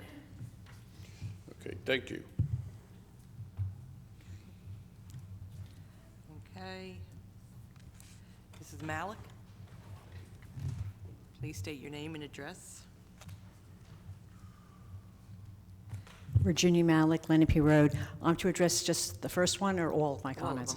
All right, so most of my comments, I have to agree with all the gentlemen before me on 276, their concerns, and also finding out from the mayor that the second special, or SID, is going to be for St. George Avenue, and then also Mike Bono being with Uptown Linden. On 77, I just want to find out, everyone's talking about Dee's Dugout. If someone could just say to me where exactly this is. I don't really know the address, but name some other buildings near there. Next to so the Delta. they can get back to me when I finish asking my questions. Then, even though I had said 279 and 280 and 282, 282 is a little different, but there were several people for the alternate members of the construction board for appeals, and we have quite a few people here. One person in particular, I know Mr. Swersky, so he has his own business, but these other individuals, why do we really need all these other people? And also the conflict of interest, I like the point that Councilwoman Hickey brought up. Then so someone can comment about the construction board, why do we need all these individuals? And also, is it a paid position for them? And conflict of interest. On 282, we have the deer carcass removal. Believe it or not, I live in the 10th ward, and this summer so far I've seen 2 deer hopping across the street, actually in my ward. So with this carcass removal, is there some plan to do some culling in the city of Linden of deer that's maybe instigating this? So I'd like to know about that. And then on the last one, the resolution approving the award of the contract of roughly $93,000. We've gone through many, I'm pretty sure, resolutions with curbs and sidewalks improvements, and it doesn't seem like there's of any end, and everyone's brought up points. What is, the fruits of the labor of this money being spent? And with the $93 being let out, when that amount of money, is that just for specific projects, or what happens when there's more projects to be tackled? Are we going to be coming back for another resolution for another allotment of money and approvals for construction of curbs and sidewalks? I think that's all my comments. Yes. Or questions. Okay, Dee's Dugout, if you're familiar with St. George Avenue, right near the corner, the Delta Station, near DeWitt Street and St. George, the Oh, so it's firehouse. across from the old post office, or, Yes. okay. There's a that's building it. there. That's Oh. where Dee's Dugout is, okay? There's a lot of other places being renovated there, or whatever, okay. Okay, 279, 280, okay. Mr. Godomsky, would you be able to come up regarding the Construction Board of Appeals?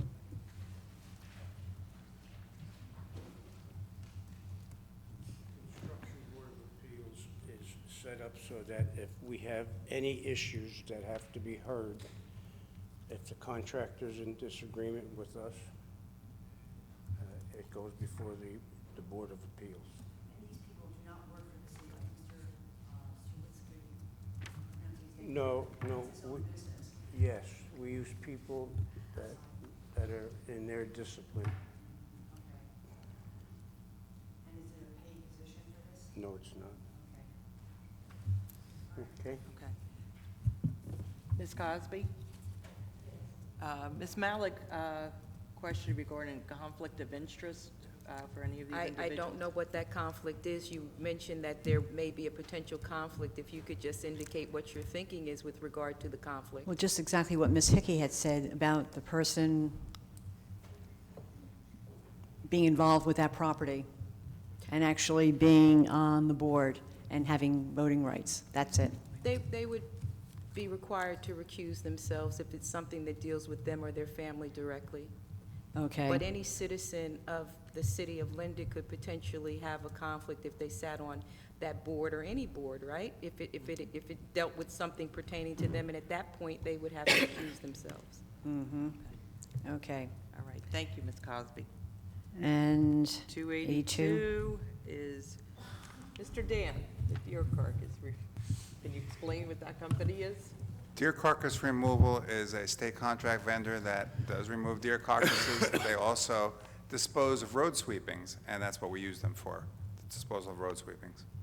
So road sweepings of dead animals or just general? General road sweepings. They just go by the name of deer carcass removal. I see. They also do that. Oh, I got it. So there's nothing, there's no intention to do any culling of animals in the city of Linden, like deer culling or No. anything like that? Okay, fine. And Mr. Pantina, 285, regarding the curbs and sidewalks. 285 refers to a contract that we let out for the 2019 curb and sidewalks throughout the city. So that's the contract amount. That's exactly what it is.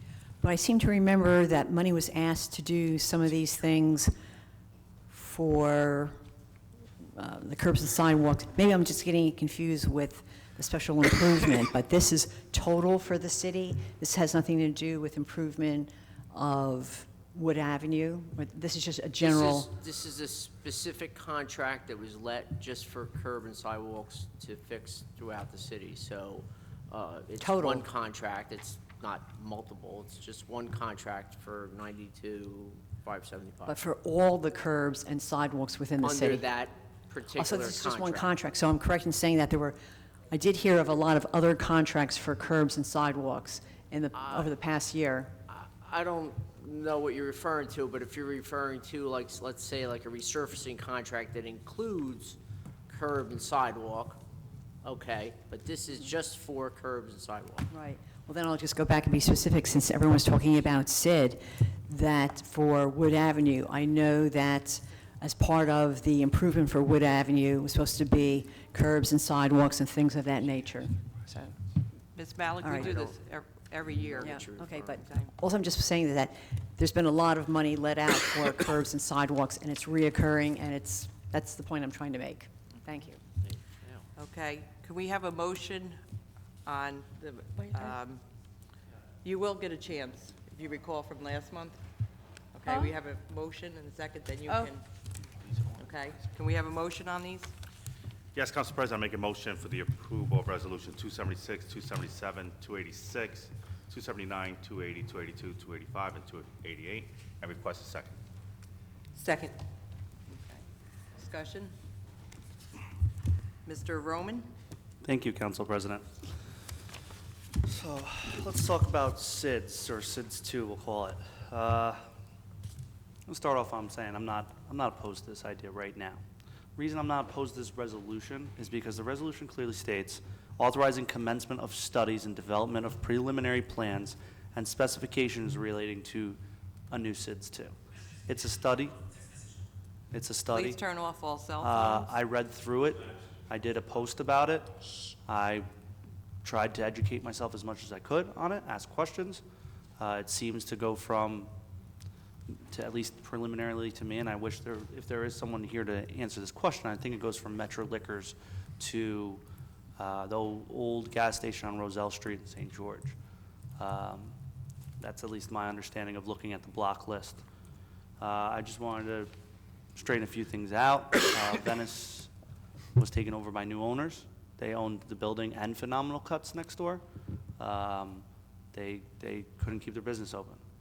It is not the SIDS of Wood Avenue's responsibility to keep business or make a business owner a better business owner. Is it their responsibility to maybe help them marketing? It's possible. It's a good conversation to have, but that's have to assume that a SIDS department is being run right. And I have questions and worries about the current running of the SIDS. I would like to exclude the hardworking staff there, though, on that. How much money are we expecting to get from this? I'd like to know. SIDS brings in about $200,000 a year, and it's been raised over the last couple of years. Is the second SIDS going to bring in more? The same amount? A lot more? I'd like to know that immediately. I'd like to know who's going to run it. Is it going to be a separate board? I hope it's a separate board. New SIDS in that event. And Phenomenal Cuts, they didn't close. They moved next door. They just haven't moved their sign yet. Was there today. So, and what else did I want to speak on that? I'm not going to oppose this resolution just because this is a study. I'm open to new ideas. And in theory, SIDS aren't bad. It doesn't have to be a cesspool. It can work right. And I say this to this council last year, I begged them to let me have the opportunity to run the SIDS.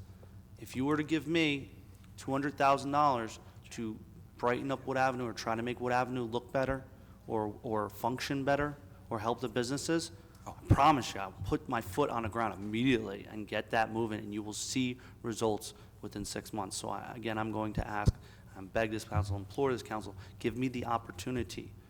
Now, our current person running SIDS is leaving. Give me the opportunity to run SIDS. I will make this city look better. I'll make us all look good in the process. Thank you, Council President, on that. 277, he's dug out. If the owner is okay with it, which apparently, from what the mayor just said, he is, I'm not going to oppose this, and I will see where it goes from here. This is not the end of it as well. And 279, Peter Matlos, alternate member of the construction board. Gretchen's not lying when she said, you know, he got a property for $300,000. We're talking about his appointment here. And I'm telling you why I'm opposing his appointment.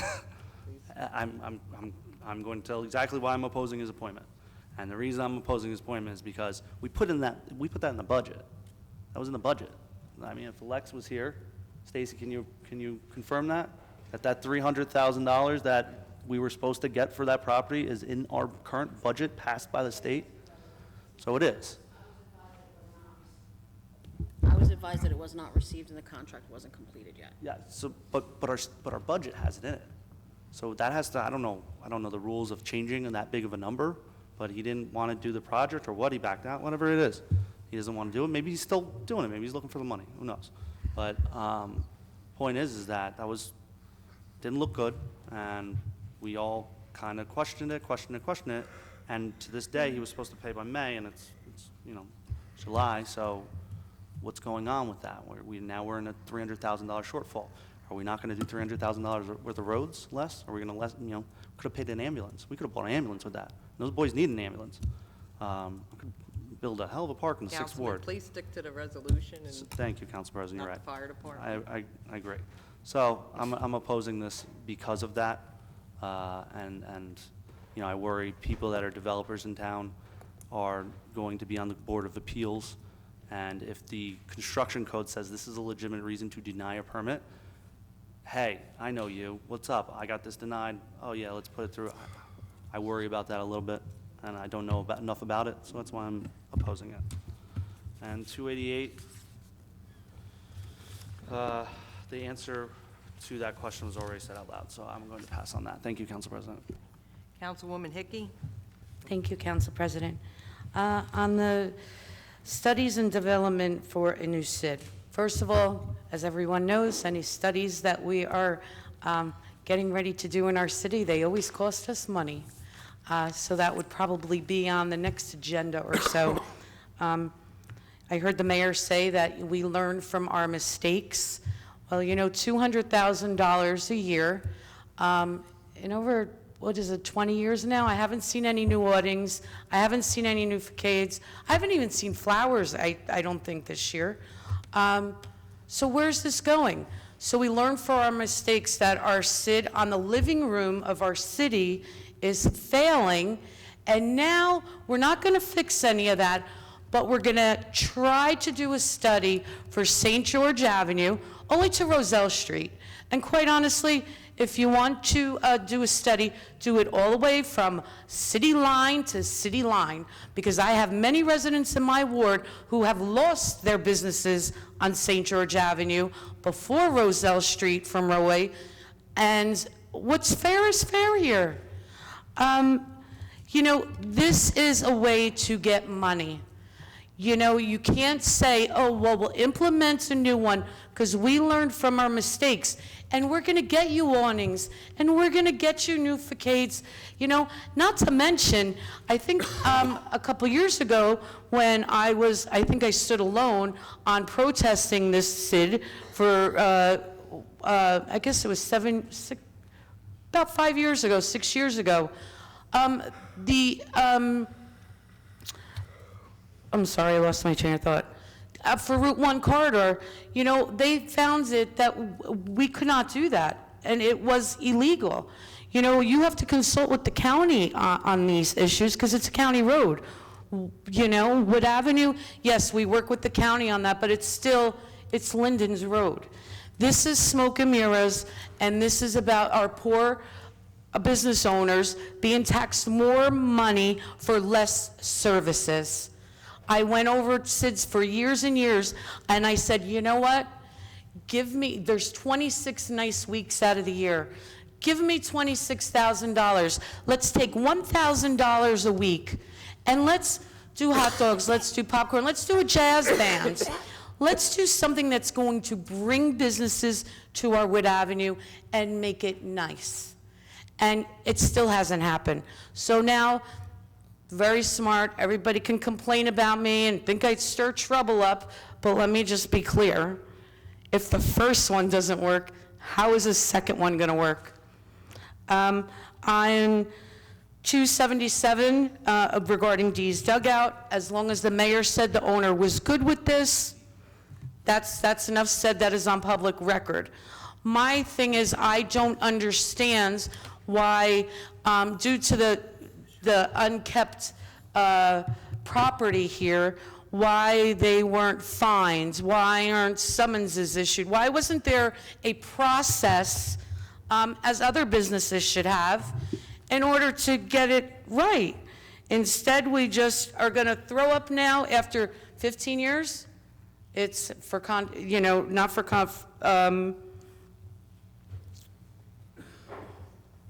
that he needs redevelopment. I mean, that should be up to the property owner, and if he isn't doing anything about it, I don't think it's our part. I think, you know, we have to build up what goes on in order for that property to be taken care of. So now on 279, the appointment of Pete Matlos. So back in May, as I mentioned earlier, he was going to pay $300,000. He's an extremely dear friend of an elected official up here. I won't mention any names. And he didn't pay his $300,000 yet, which I believe was used in this year's budget. He did not sign the contract that was due to be signed in May, and I think they gave it a month or two, because this deal started back in February. Because I remember how I was infuriated over it, because it was $300,000 and they were getting a pilot program, which means it costs nothing. And there's be children living in these buildings that's gonna cost my husband, myself, and all of you out there over $20,000 a year per student. And this property wouldn't be giving any money to our Board of Education, like many other properties that are going on now. Our streets are falling apart. So much work needs to be done, and even like our Wood Avenue, it's failing. The developments sound wonderful, but the future, we are in danger, because we have too many developments going on. We have no parking. Our streets are falling apart, and they're not paying for our school systems because of the pilot programs. So let's appoint somebody who didn't follow a good contract, who didn't pay the money that he was supposed to for this property, to the construction board, who he deals with all the time. And that's why I'm voting no to 280 and 281 as well, because I'm not familiar with either one of these individuals. And thank you, Council President.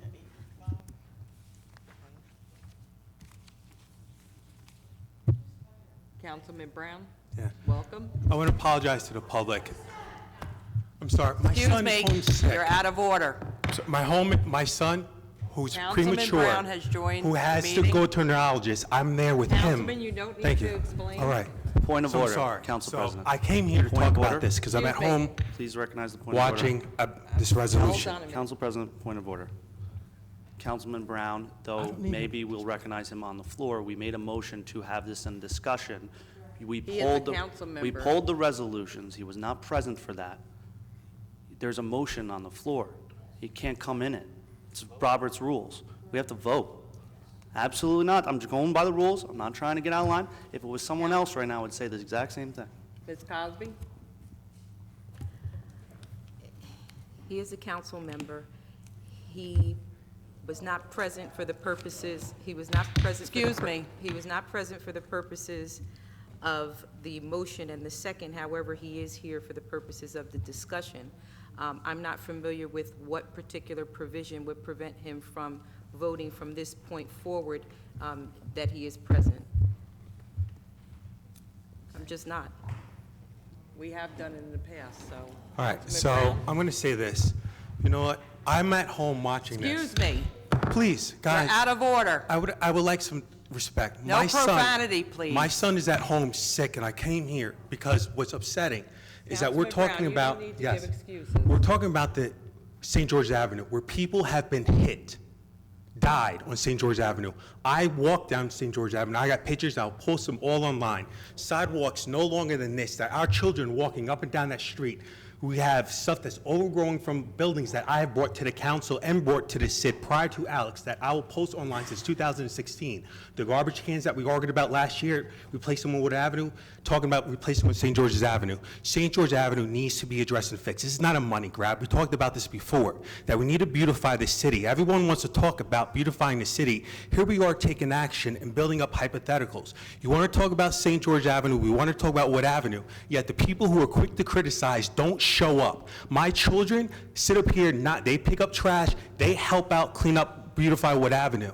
I'm tired of it, I'm sorry. I came here while my son is sick, and I'm sick, because I want to see the city grow. But what's sad is that rather than people be champions of Linden, we're people who want to tear it down for political reasons, rather than get their hands dirty, sit up here and help. I'm over here sick, because I'm watching it on TV, whereas we should be moving the city forward, and I can show you documentation, I can show you minutes where we talk about it. Here we are taking action. I don't know how many people here walk up and down St. George Avenue, so I'm gonna make a challenge now to the council members. There's an app that you can track when you exercise, whether you're doing bike riding, running. I challenge council members by the next meeting to walk up and down St. George Avenue, record it, take pictures. I want to hear their suggestions, because redevelopment is happening on St. George's Avenue, and we get hit for that. We get hit for making improvements here, but the same people who are making the hits, I don't ever see at any functions, at any events, I don't see them helping out. We don't need the negativity here in this town, because it's happening here. It's not happening from the outside. And it's sad that you know what, I'm going to speak up more, because the same people who are tearing it down, again, I want to see action. And here we are taking action. We got hit that we're not doing enough with property taxes, 2 tax decreases in a row. St. George Avenue is a mess. People are dying. Our children are walking these streets. It's disgusting. And here we are trying to solve it, and we're making political rhetoric out of here. I have to run across the street because I'm tired of this. I want to see the city move forward. So the same people who want to criticize it, I ask you guys to volunteer. I ask you guys to walk up and down, take pictures, and you give us some of the suggestions. I have them since 2006. It's documented, and I will post it. I care enough about this city that, you know what, we need to stop the negativity. We need to come together and work together. We have disagreements, that's fine, but then what are the suggestions moving forward? This is one idea that allows, by state statute, the CID district is made to make improvements, to have people come together. We want to complain about St. George Avenue, Wood Avenue. Wood Avenue looks a lot better than St. George's Avenue. I'm sorry, I put in time and work here, and so do my children. And the nastiness that's happening here is sad, because our children are sitting up here watching it. We can disagree, we can make all these other comments, at the end of the day, people come and go. I'm leaving council for clear conscience. stick to the But when resolution, this resolution is at the end of the day. We can make comments, but the more, you talk so much on Facebook, but I don't see any work being done in St. George's Avenue. That's what I'm gonna say about that. Councilwoman Cosby? Thank you for joining us, Councilman Brown. So I just want you to have the same energy when I'm requesting an investigation into the hiring practices of the city of Linden. One has nothing to do with the other, but go ahead. Okay. Council President. Councilman, Thank you, Council President. what are you? It's just in regards to that resolution. Though I said I agreed with it, I didn't say anything bad about it, and I'm going to vote for yes for it. But who here, just by a show of hands, there are about 50 people here, who here thinks Wood Avenue looks great right now? John, you have no Councilman, children. this- This is shame. Can we have a vote, Who does? please? Yes. Yes. Thank God. And if you run SIDS. Thank God, Joe. This is sad. Is Meridia in SIDS Please right call the now? roll. John, people come and go. We're calling the roll on this. Yes. Mrs. Ormond? Yes. Javik? Yes. Mohammed? Absolutely, yes. Cosby? We're doing all of ones that were pulled, right? Yes, ma'am. Okay. I'm voting, Oh, and how long he's gonna have the county job I'm for? abstaining on 77, 76, and 79, and yes to the rest if there were any. Roman? I will vote no to 279, and I will vote yes to the rest. Strano? Yes. Coates? I'll vote yes for the rest, but 277 and 279 I will not. Medina? No to 276, abstain on 279. Hickey? No to 276 and 279, 280 and 81. Yes to the rest. I'm sorry, after 279, what was the number? 276, 279, 280, 281 are no's. And yes, if there's any other ones left. Mrs. Yamakaitis? Yes.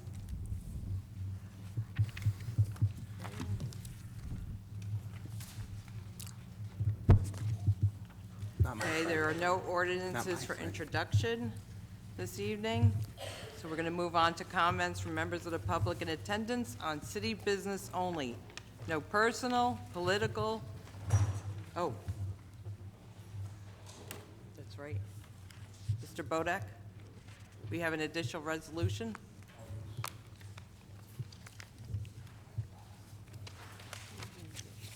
Needs to be read.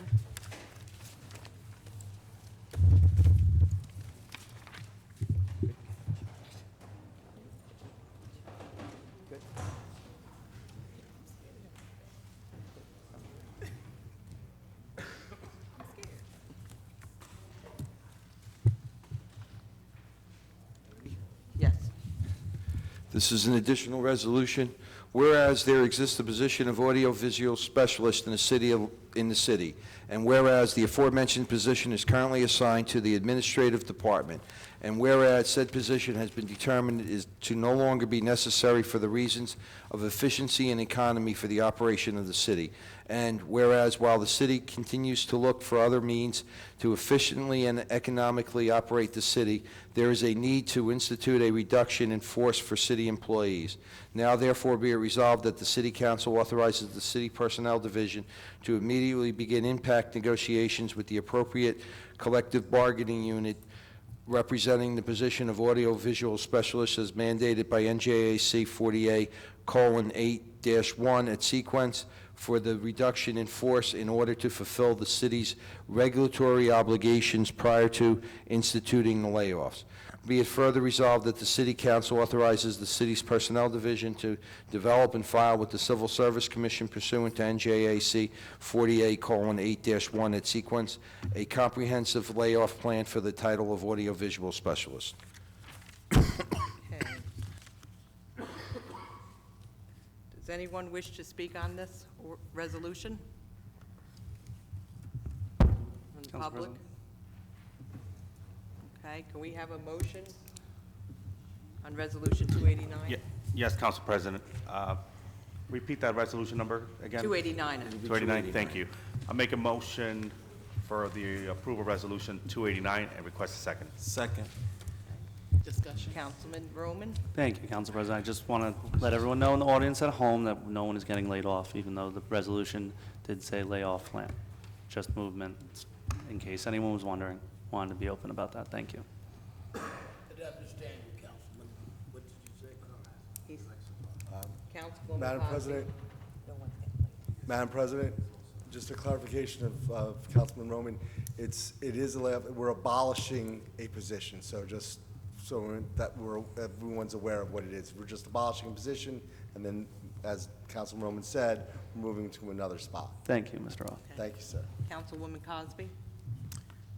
So, this came about a number of years ago, the position itself.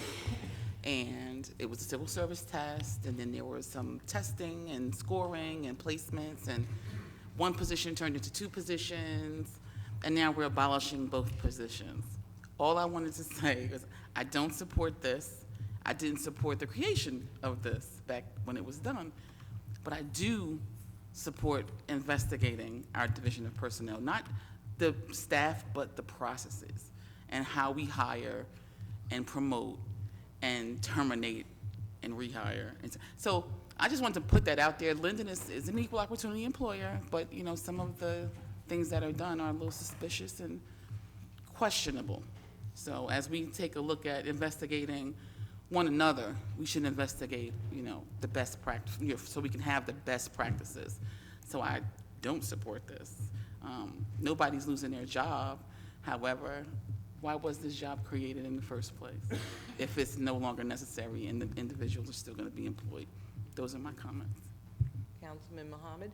Council President. Your mic, please. I'd just like to say that Councilman, please put on your microphone. Council President and fellow council members, I don't think we need to start an election over issues that have been resolved or vote, or either to impugn bad motives to members of council.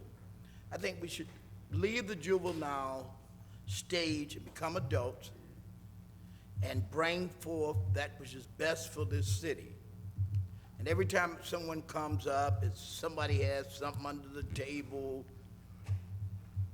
There are appropriate investigations, there are inquiries, and there are suggestions. Then there are elections. And people win elections, they lose elections. So some people seem to think that they should just continuously go back to the apple and discuss things that really just, all they're doing is politicking. And they confuse the public. And there are even probably members of the public. That's what they're here for. They're here to legislate elections. Elections Councilman, have. please just stick to the resolution. Yes, I'm directly related to the resolution because I had to make those general comments to speak for the resolution. I'm in 100% support of the resolution because I support the department leadership, and what they come to suggest to us is an absolutely reasonable, cost-effective, and proper utilization of city resources. So I'm on the record to support you. Councilman Brown? Yes, I believe this was discussed, this went through the proper channels.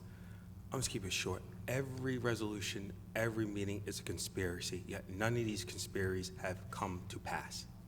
And so, here's another conspiracy that's out there. It's not. This is restructuring, just like we've done month after month after other departments. DPW is a perfect example of how we did restructuring, and it's been working out. And so the city goes through, just like any other business, consolidation, restructuring, with the goal of providing the best services for the city. I don't know where all this conspiracy theory is coming off, but that's all I'm going to say with that. Everything's a conspiracy. Okay, can we have a roll call, please? Mrs. Ormond? Yes. Javik? Yes. Brown? Yes. Mohammed? Yes. Cosby? No. Roman? Yes. Strano? Yes. Coates? No. Medina? Yes. Hickey? No. Mrs. Yemakaitis? Yes. Okay, comments from the members and public in attendance on city business only. No personal, political, or derogatory comments. Not to exceed 5 minutes. Is there anyone who did not get a chance to sign in on the sheets to speak it that would like to come up and speak? Okay.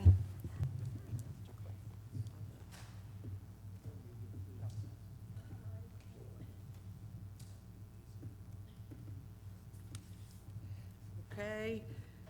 Craig Halloran. Please state your name and address. Sure.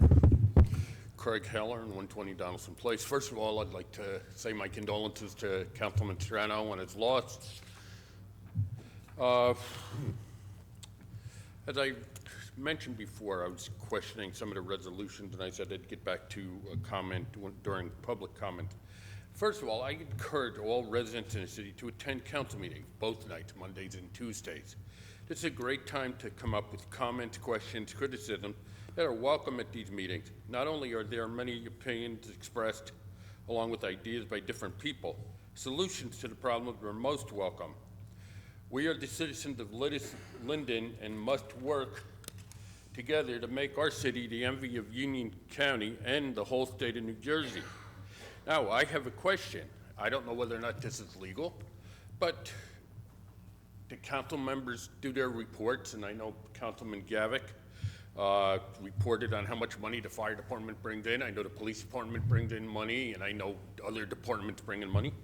But does this money go back to the departments, or is it just put into a bank account to be spent by the city? That's, I guess, the question I have. But why can't, say, a certain percentage of this money that these departments bring in be sent back to the departments to help pay for some of the debt that is incurred for their expenses? I mean, I'm sure Chief Hart would love to have some of the money from the tickets that they issue and the summonses that they issue to help pay for perhaps a new car or new other piece of equipment. Or Chief Dooley might want a new fire truck, so the money that they bring in from their ambulance might be used to help pay that, rather than incur actually more debt at the cost of the taxpayers of the city of Linden. Thank you very much for your time. Have a great night. Thank you for your comments. Mr. Herberg?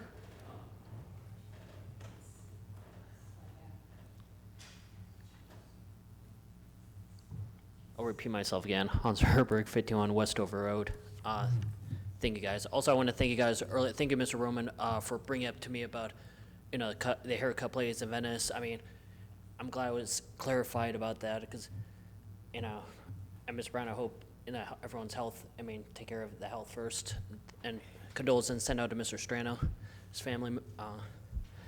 Also, too, the reason why I asked about Sid, though, earlier is that, I'm looking to put in a cafe shop, and, I had a couple, private investor who came up to me, and he asked me, hey, I've noticed one or two closed, but, I mean, I think everybody has a right. If you want to open a business, you want to find out the history of it, but I'm willing to take that risk, put a cafe in there, that's 6 a.m. till midnight, for anybody that wants coffee and everything like that, that's open. So there is a pending talks with a company. So, I mean, I'll probably address it later on sometimes once everything is approval. So I'm trying to hope to get this in downtown Linden because I haven't seen a late cafe at night except Amsterdam. But I like to see, late night coffee house. I mean, we got Starbucks at the Aviation Plaza, but why don't we see something like that downtown Linden? I think that'd be a great investment to do. So I'm not trying to criticize Sid, but I really hope, yes, there's got to be improvements on Wood Ave and also St. George. I mean, I do agree with you. When I went to a couple sidewalks on the right side by that tattoo place, one of the sidewalks, it's in a very poor condition, and almost slid though. And I had to have a flashlight with me, but I really hope a lot of sidewalks can be addressed on St. George, though. I mean, I think it's very disgusting there. Plus, I mean, it's right near the high school. I mean, with a couple kids walking to high school, on their school trips, I mean, that's kind of liability. So I really hope a lot of sidewalks can be addressed, though. I mean, safety comes first, though. So I do agree with one of you guys, too. Also, too, I had a question about the $300,000. I think it was about that guy who, what is it, the guy you wanted from on the committee or something? If this guy haven't got a check from you guys, I mean, if you guys haven't got a check, though, I mean, what's going on with that? I really hope you guys can look into it and find out why. I mean, $300,000 is kind of, I mean, come on, there's something wrong with it. I mean, if you guys don't hear back from this guy, might as well go back to other bidders. I mean, do what's best, though. I mean, that to me is very cautious. I mean, it's kind of a red flag, though. I mean, if I made a deal with somebody and this guy didn't sign a contract, I'm willing to pay you guys $300,000. Okay, when is that going to be? So if this guy doesn't hear back, at least I really hope you guys can give him notifications, find out what's going on. I'm sure there's other bidders that can take that. I mean, also, too, you guys said $200,000. I mean, I think that's great, though. Why don't we just turn $200,000 into $1 million investment a year? I think that'd be fair. I mean, because we got a lot of developers coming into town. So, I mean, if they want to add more money to it, plus improve the sidewalks, put flowers, plants. I mean, also too, why don't they do citywide barbecue?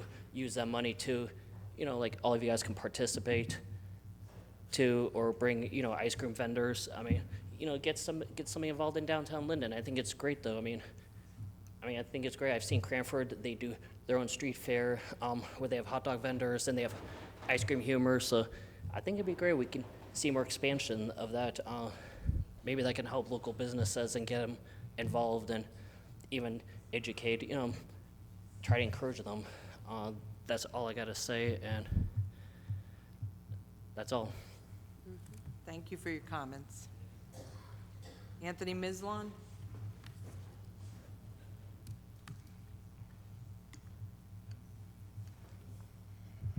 Anthony Mislin, 444 Inwood Road. Just back to the SIDS real quick. I lived here over the last 25 years. Seems like every year since, there's more and more businesses on Wood Avenue going out of business. That's with the SIDS program. What is that supposed to do for St. George Avenue? There's not nearly as many businesses on St. George Avenue, I believe, that's being led that are empty as on Wood Avenue. As far as the property owners are the ones paying these taxes. So what benefit are they getting if they don't have a tenant in that building paying for these taxes? What are the chances they're just going to end up selling their properties and getting out of the city? I mean, yeah, somebody's going to end up having to pay the taxes, but why should they stay in the city of Linden? You go to other cities, Rahway, their downtown is bustling. There are businesses where there's music playing, there's people constantly walking. I don't remember the last time I seen somebody on Wood Avenue walking around actually patronizing our businesses, what's left up there. Okay, that's your opinion, but. Councilman? Okay. All right, next, I wasn't even going to mention it, but the amount of people that have little comments, whether it's from the residents here or those on council, certain people are the ones that are told to stop and called out of order. Councilman Brown's been in this meeting for less than an hour, and he's interjected himself and not been called out of order once, not even told to stop. What did I just do, sir? You told him to stop. 1 second. This is the 5th or 6th time he's done it. It's the first time I heard you mention his name. All right, whatever. That's enough. Have a good night, guys. Thank you for your comments. Gary White?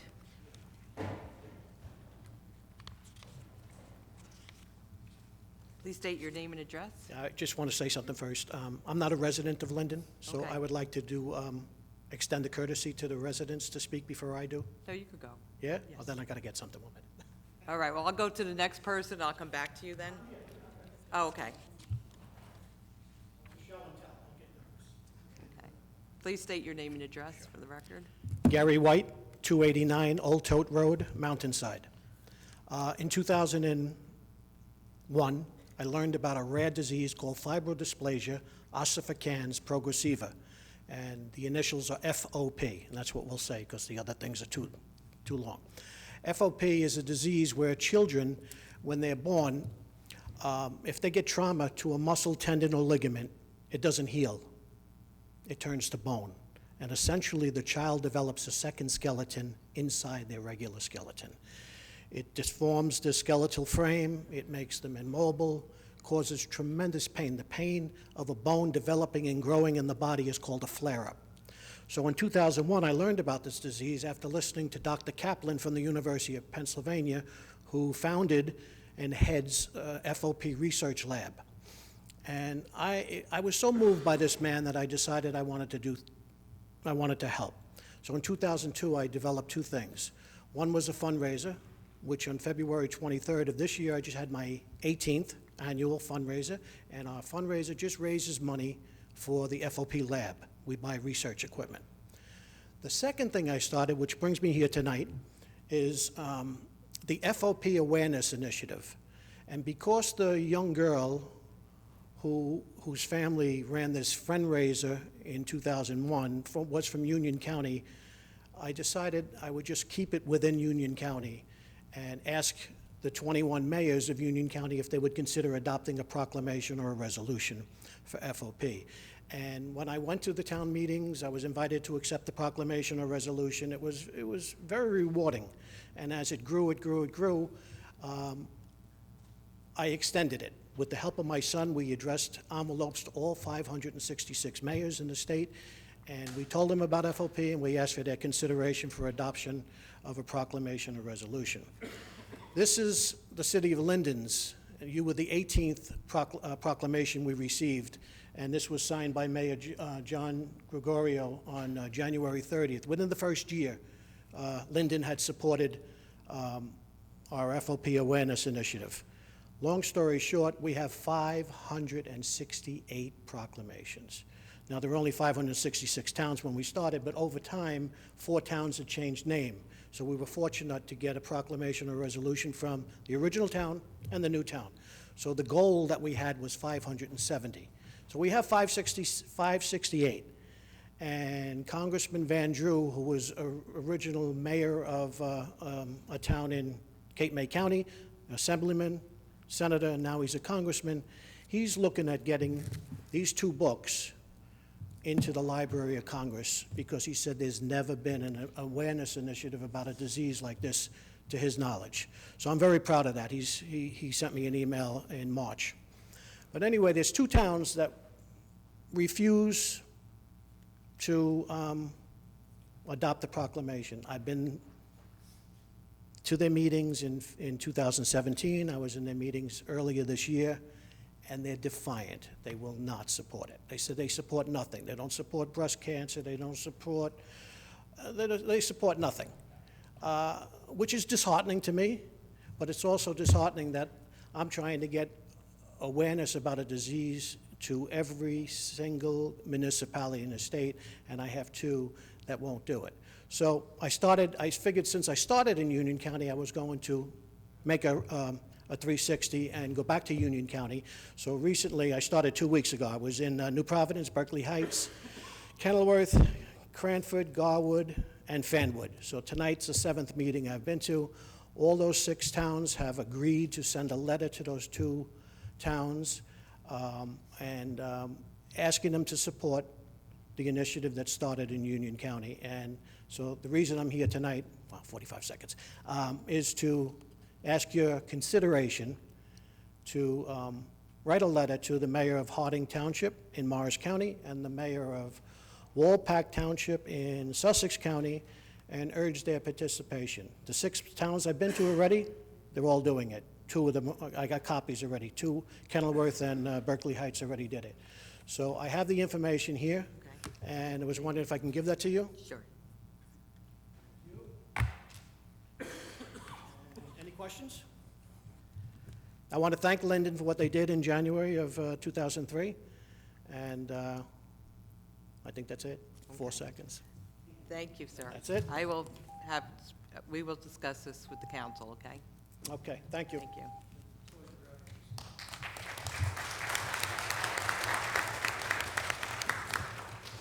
Kelly Vlasic?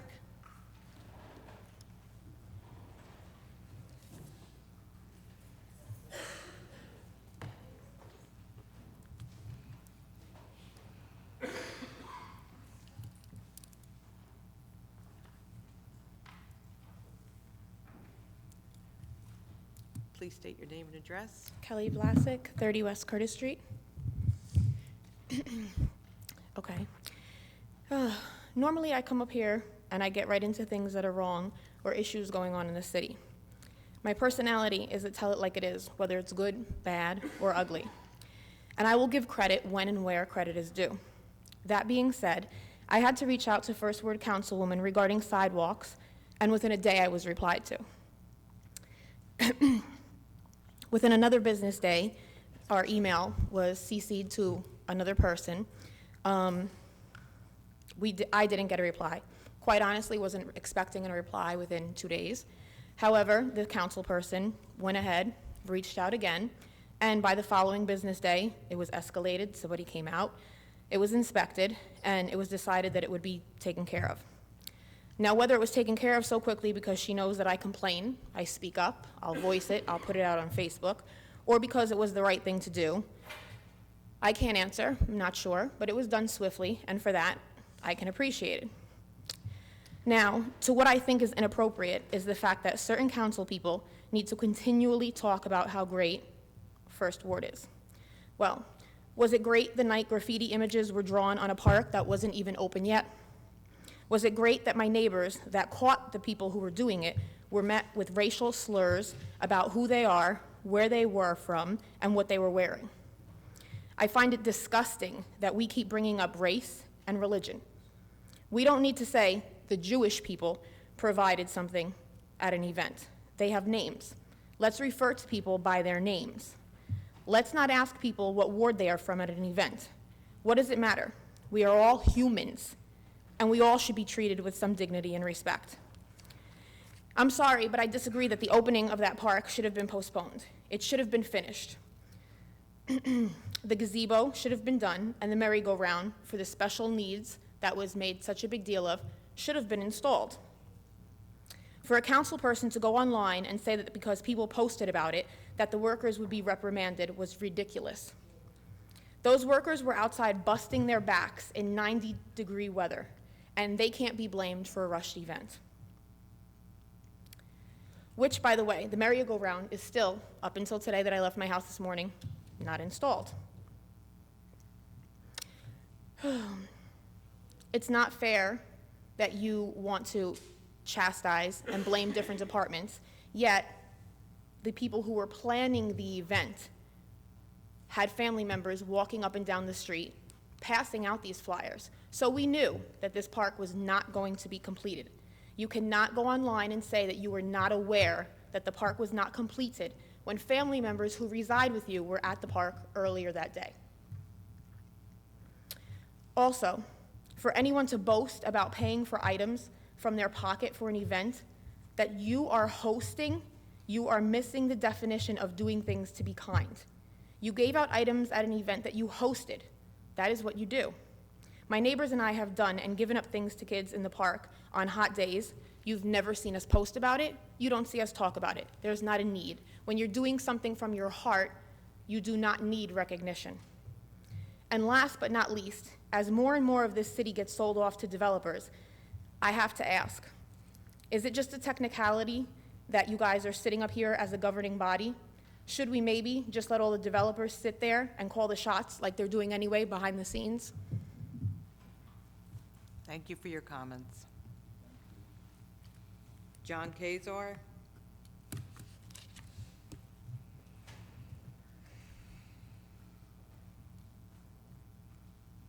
Please state your name and address. John Kaiser, live under the bridge in Wheeler Park. Man, this room is really bringing out the worst in some people. I need a yoga class. Mr. Mayor, I gave you a break last month by not speaking, but you just couldn't help yourself from bringing me up in your comments, singling me out once again to play the victim and attempt to garner sympathy. It's so old.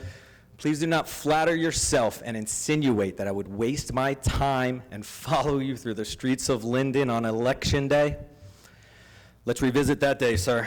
I traveled to various election locations in order to see firsthand the egregious, the blatant lack of respect for Election Day laws I have heard is practiced by the Armstead administration.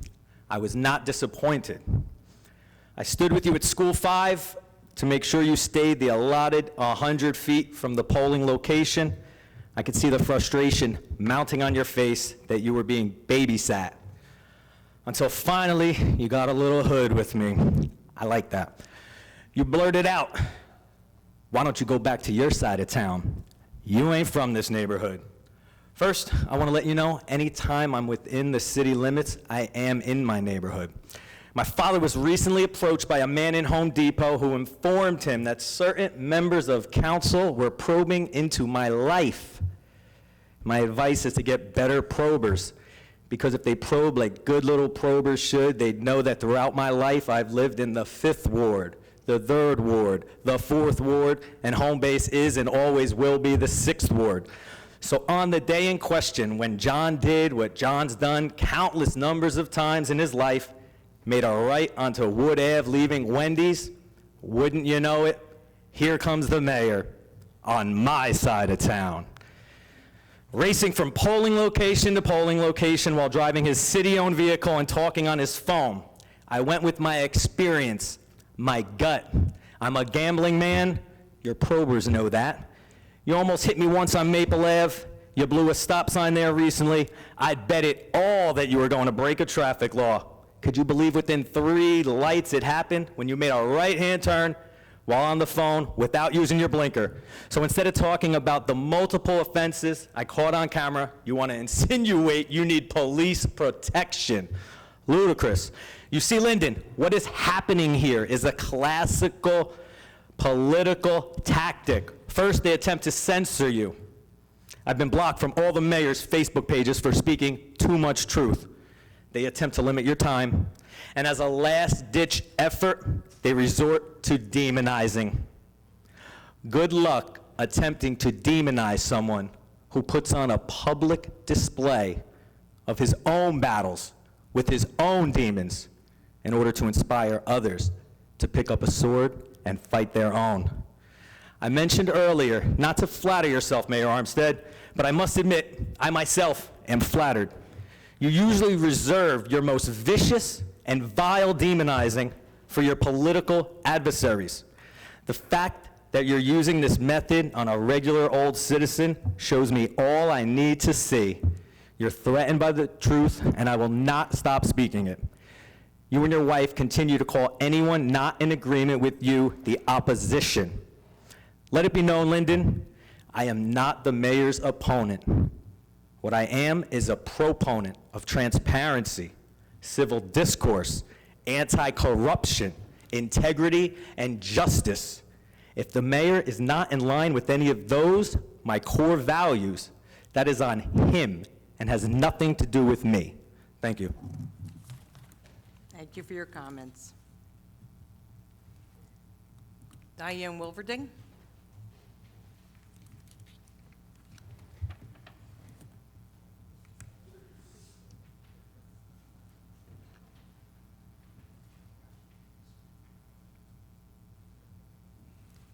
Please just state your name and address for the record.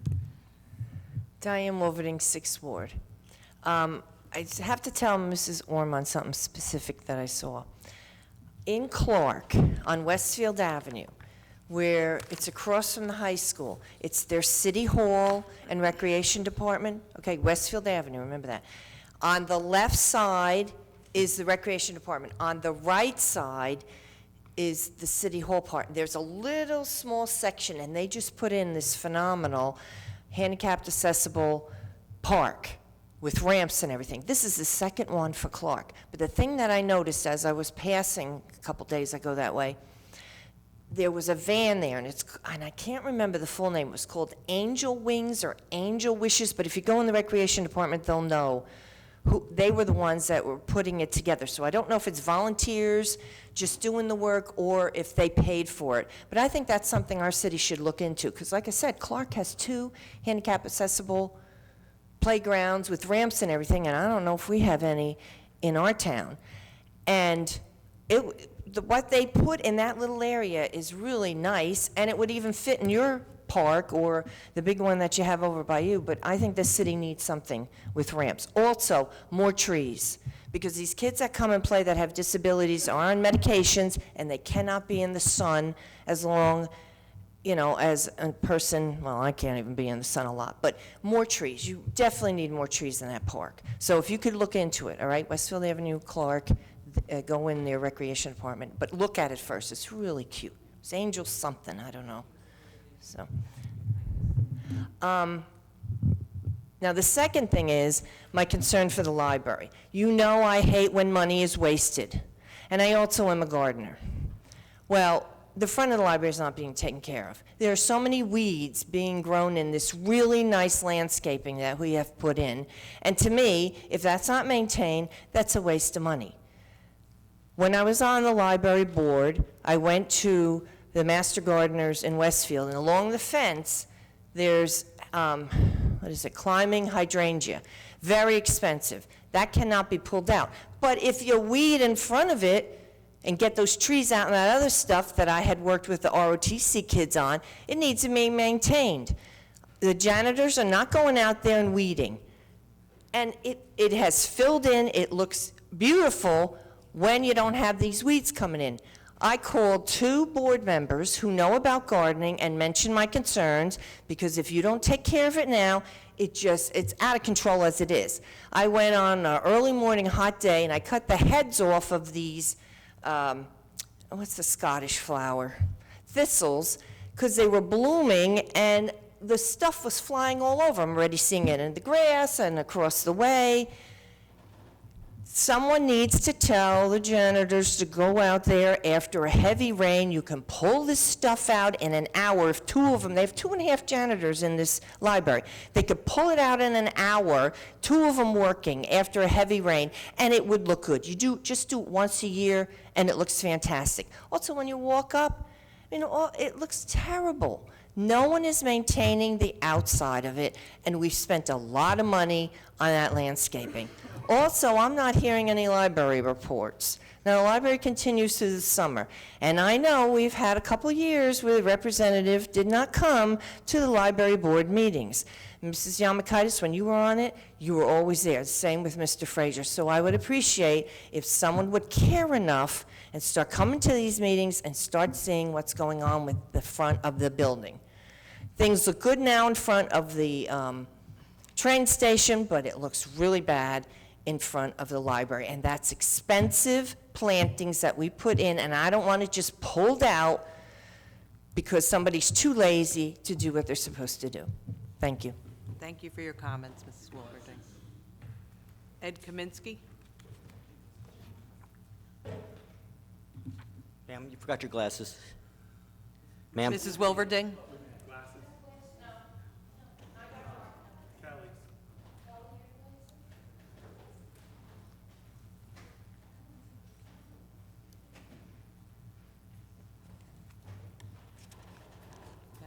Please state your name and address for the record.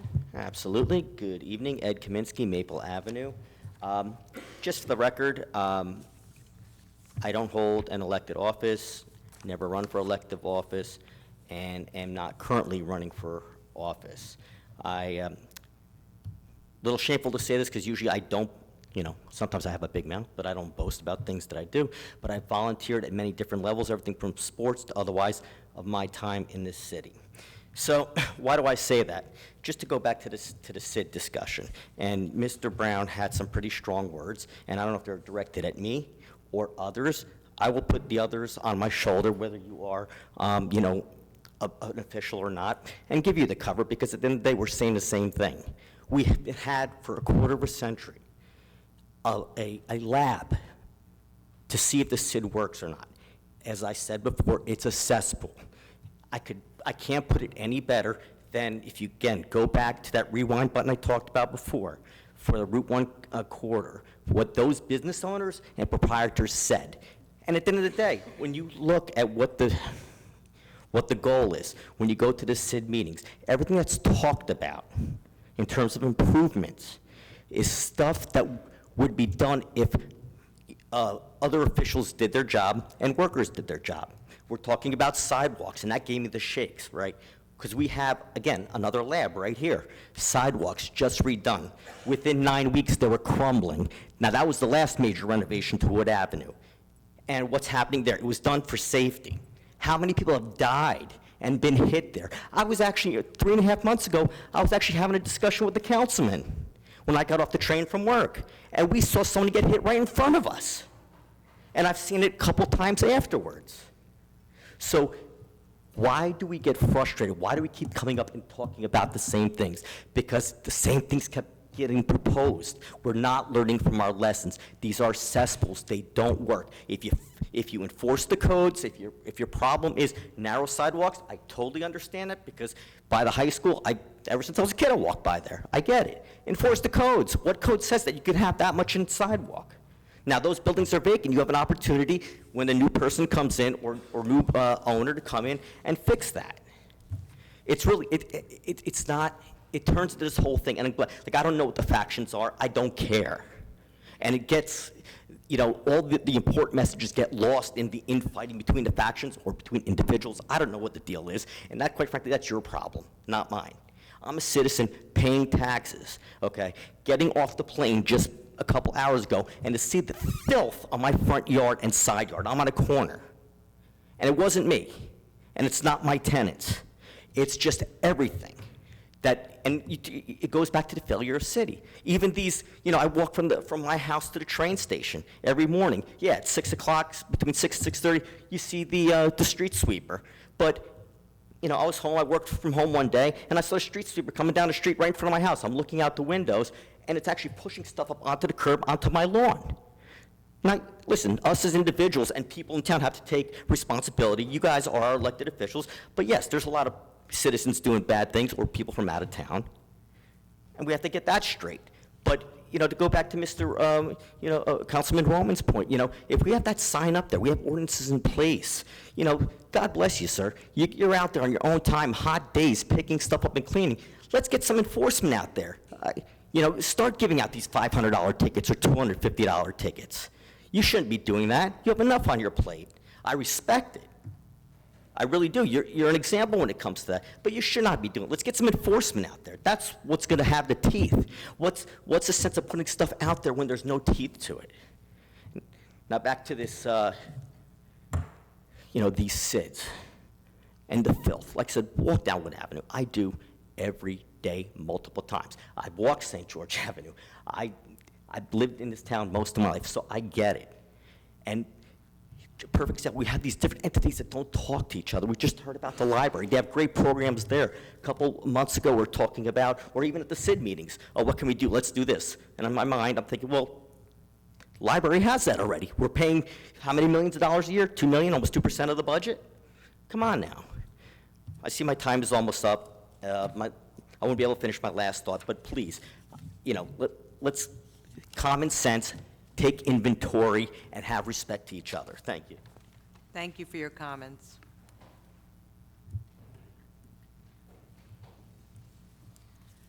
Can we have a motion to close the public comment section of the meeting?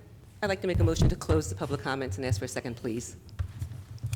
Second. Mrs. Ormond? Yes. Javik? Yes. Brown? Yes. Mohammed? Yes. Cosby? Yes. Roman? Yes. Strano? Yes. Coates? Yes. Medina? Yes. Hickey? Yes. Mrs. Yemakaitis? Yes. Comments from the members of the governing body? 1 minute, I will, Mr. Yamakaitis. okay? Councilman Strano, we'll start with you. Okay, a lot on my mind, but I failed to give my contact information. If anybody needs to contact me, my home phone number is 908-862-5097, or I can be reached via email at rstrano@linden-nj.org. I'd also failed to mention that all the departments that work in this city, they do a good job, they do a great job, they're getting better every day. Nothing's perfect, it takes time for things to be addressed, but I want to thank them for the services that they provide on a daily basis and when there's an emergency. And I also just want to take the time to thank the resident that actually wrote to me with an old-fashioned pen and paper. Nothing could have been more, and it was a complaint, but it was just that to me is real. I'm tired of seeing things that are complaints on Facebook, because that to me is just a lazy way of trying to get yourself some popularity. And I want to thank that person and let her know that her concerns are going to be addressed. Thank you. Thank you, Councilman. Councilwoman Cosby? Thank you. I forgot to mention that I was notified yesterday. Hagel Avenue traffic study was completed and was approved for rumble strips. I'm going to say it again. Hagel Avenue study was approved for rumble strips. That's right by the park, and it's the hill, so it's a good thing, and we're going to get that as well. Fay Avenue, as I mentioned before, was approved for rumble strips. I'm hopeful that my request is going to be made formal to the council president, and hopefully we can have a conversation about a real investigation. It's years and years overdue, and I really think that we should have an investigation on some of the things, some of the issues that I had brought up today, yesterday, 3 years ago, and 5 years ago. And hopefully maybe next year with the new council members that come on, they may agree that we'll have our conference meeting a week before, not the day before, so that we can actually publicize the information so the residents can have an opportunity to see the resolutions in their entirety. So a week before, not a day before, gives us all an opportunity to be well informed. Thank you. Thank you, Councilwoman. Councilman Roman? Thank you, Council President. Diane, you said something about trees. I've probably taken down about 30 or 40 trees. There were a lot of dead trees in the 6th Ward when I came on. We are taking more trees out of this city than we're putting in, and that's something that needs to be addressed. It's Angels, Where Angels Play. It's a nonprofit based out of New Jersey. I actually was on the phone with them. They do playgrounds where senseless deaths happen, which is I got on the phone because I was recently reminded about a cold case from a girl. I believe her name was Amber Wilson from 2012. I talked about that. There's also one other, I want to build a park down the street from your house. I've said that from the get. So I was working on it. The county's got grant money. It's still in process. Mrs. Villani on Mitchell Avenue passed away. Right before she passed away, she called me and just said, thank you. And I want to give my condolences to the Villani family. And John, John and Kelly have very good points that you made. It was very, it wasn't attacking. It was concise and well thought out. Thank you, Councilman. So, thank you, Council President. Councilman Brown? Yes. So earlier, as people could tell, I'm very passionate. I don't care what people say about me. It's when you talk about the city of Linden. So here's a couple of things. I don't post some of the stuff that I see out there on Facebook, the negative stuff, because I don't want that image that people see outside of Linden to think that's what Linden is. I'm going to post it over the next couple of days so you guys see what some of the concerns that you guys share, we do talk about. I just don't post it out there because why would I want people outside of Linden to think that's the image of Linden rather than we should be discussing it and addressing it. One case is the homeless situation. When we talk about a cesspool, no, we have a homeless situation that I've brought up for the last couple of meetings, and you could talk to Nancy, Mary Ellen, have we not talked about for the last? It's the council here who haven't acted on it, certain members that want to focus on other issues. When we have people living out on the streets in a county park, and I bring it up, instead of bringing it up here, I call a state senator and I call the county manager to address it, and it gets resolved. I don't believe that I need to post it on there. Second, in regards to Sid, we keep talking about it. Some of the issues we talk about comes down here from on council. Can I just have a little 30 seconds, because I'll mention one thing with the library. We're not With the giving library. extra time on these. Okay. Okay. I'll post it. Councilman Medina? Yes, Council President, real quick, I just wanted to touch base on the litter. Mr. Kaminsky brought that up. Myself and Councilwoman Hickey, we go out and we walk on our wards and whatnot. We always clean up the park, something that we really don't rarely advertise, and we do go out there and talk to the kids and whatnot. But I think it really goes back to what these kids and what these people are learning at home and also in school. I still remember being in kindergarten, being taught not to throw stuff in the street, not to cross railroads and whatnot. And I would like to see the city council maybe discuss starting an anti-litter campaign. That concludes it. Thank you. Thank you, Councilman. Councilman Javik? I forgot to say in my report, we're going to be looking for additional crossing guards, so if you have any interest, please contact the traffic department. Thank you. Thank you, Councilman. Councilwoman Hickey? Thank you. First, I just want to say I'm an extremely passionate person, too, that tells the truth. I'm very involved in the community, always have been, and I've offered to help with Sid many times. But there comes to a point where you think things aren't being done right, maybe even somewhat illegally, and you have to step away from certain things until they find the right way. Obviously, the right way hasn't been cleaning up our streets. Additionally, our taxpayers throughout the city already pay taxes to have their sidewalks, their curbs, and things paid. This should be benefiting the business owners. And because I call out something that fails does not mean I have to be criticized and bullied, and I certainly will never back down as long as I'm sitting in this 10th Ward seat, because I'm passionate too. Thank you. Thank you, Councilwoman. Councilwoman Ormond? Yes, real quickly, I would like to say something. The person in my family that was walking around handing out flyers is my autistic daughter. Autistic ignorance is far greater than autism awareness. Please don't ever mention my child. The First Ward has been wonderful in embracing her and making her feel safe. Her first time on Curtis Street was the other day handing out my flyers, and now I fear that someone who's going to come to this mic and speak disparagingly about a member of my family, but yet especially my daughter with autism, has to be really, really told about herself. That was disgusting. 1 in 36 children are diagnosed with autism. And autism moms, all of us out there, we need to protect our children and let the world know that there are people out there that just still don't get it. My daughter, Kelly Vlasic, is off limits to you, please. Off limits. Don't mention her name, don't mention anything about her. Thank you. Ms. Vlasic, please, you're out of order.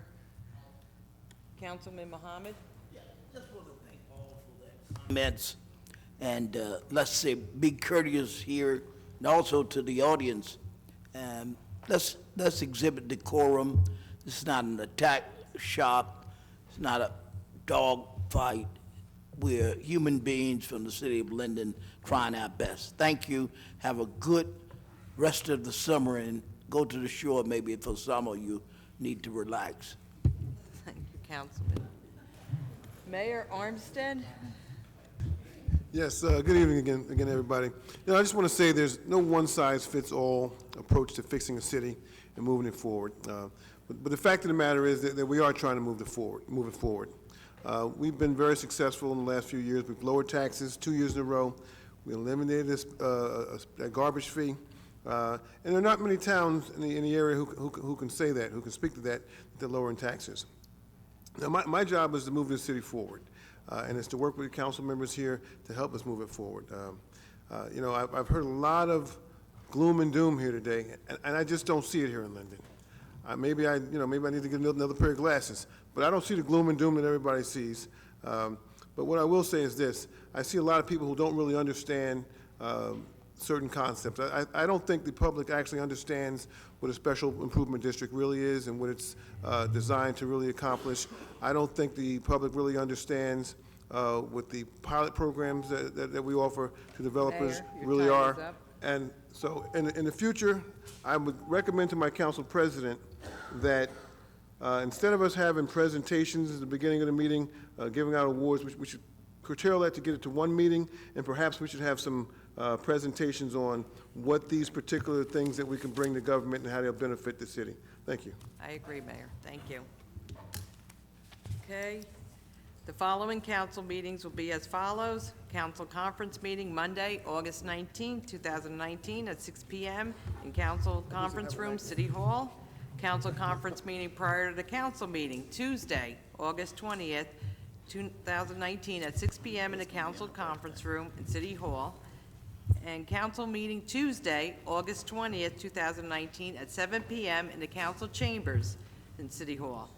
I ask for a motion to adjourn the meeting. Motion to adjourn the meeting. Second. Mrs. Ormond? Yes. Javik? Yes. Yes. Brown? Yes. Mohammed? Cosby? Yes. Roman? Aye. Strano? Yes. Coates? Yes. Medina? Yes. Hickey? Yes. Mrs. Yemakaitis? Yes.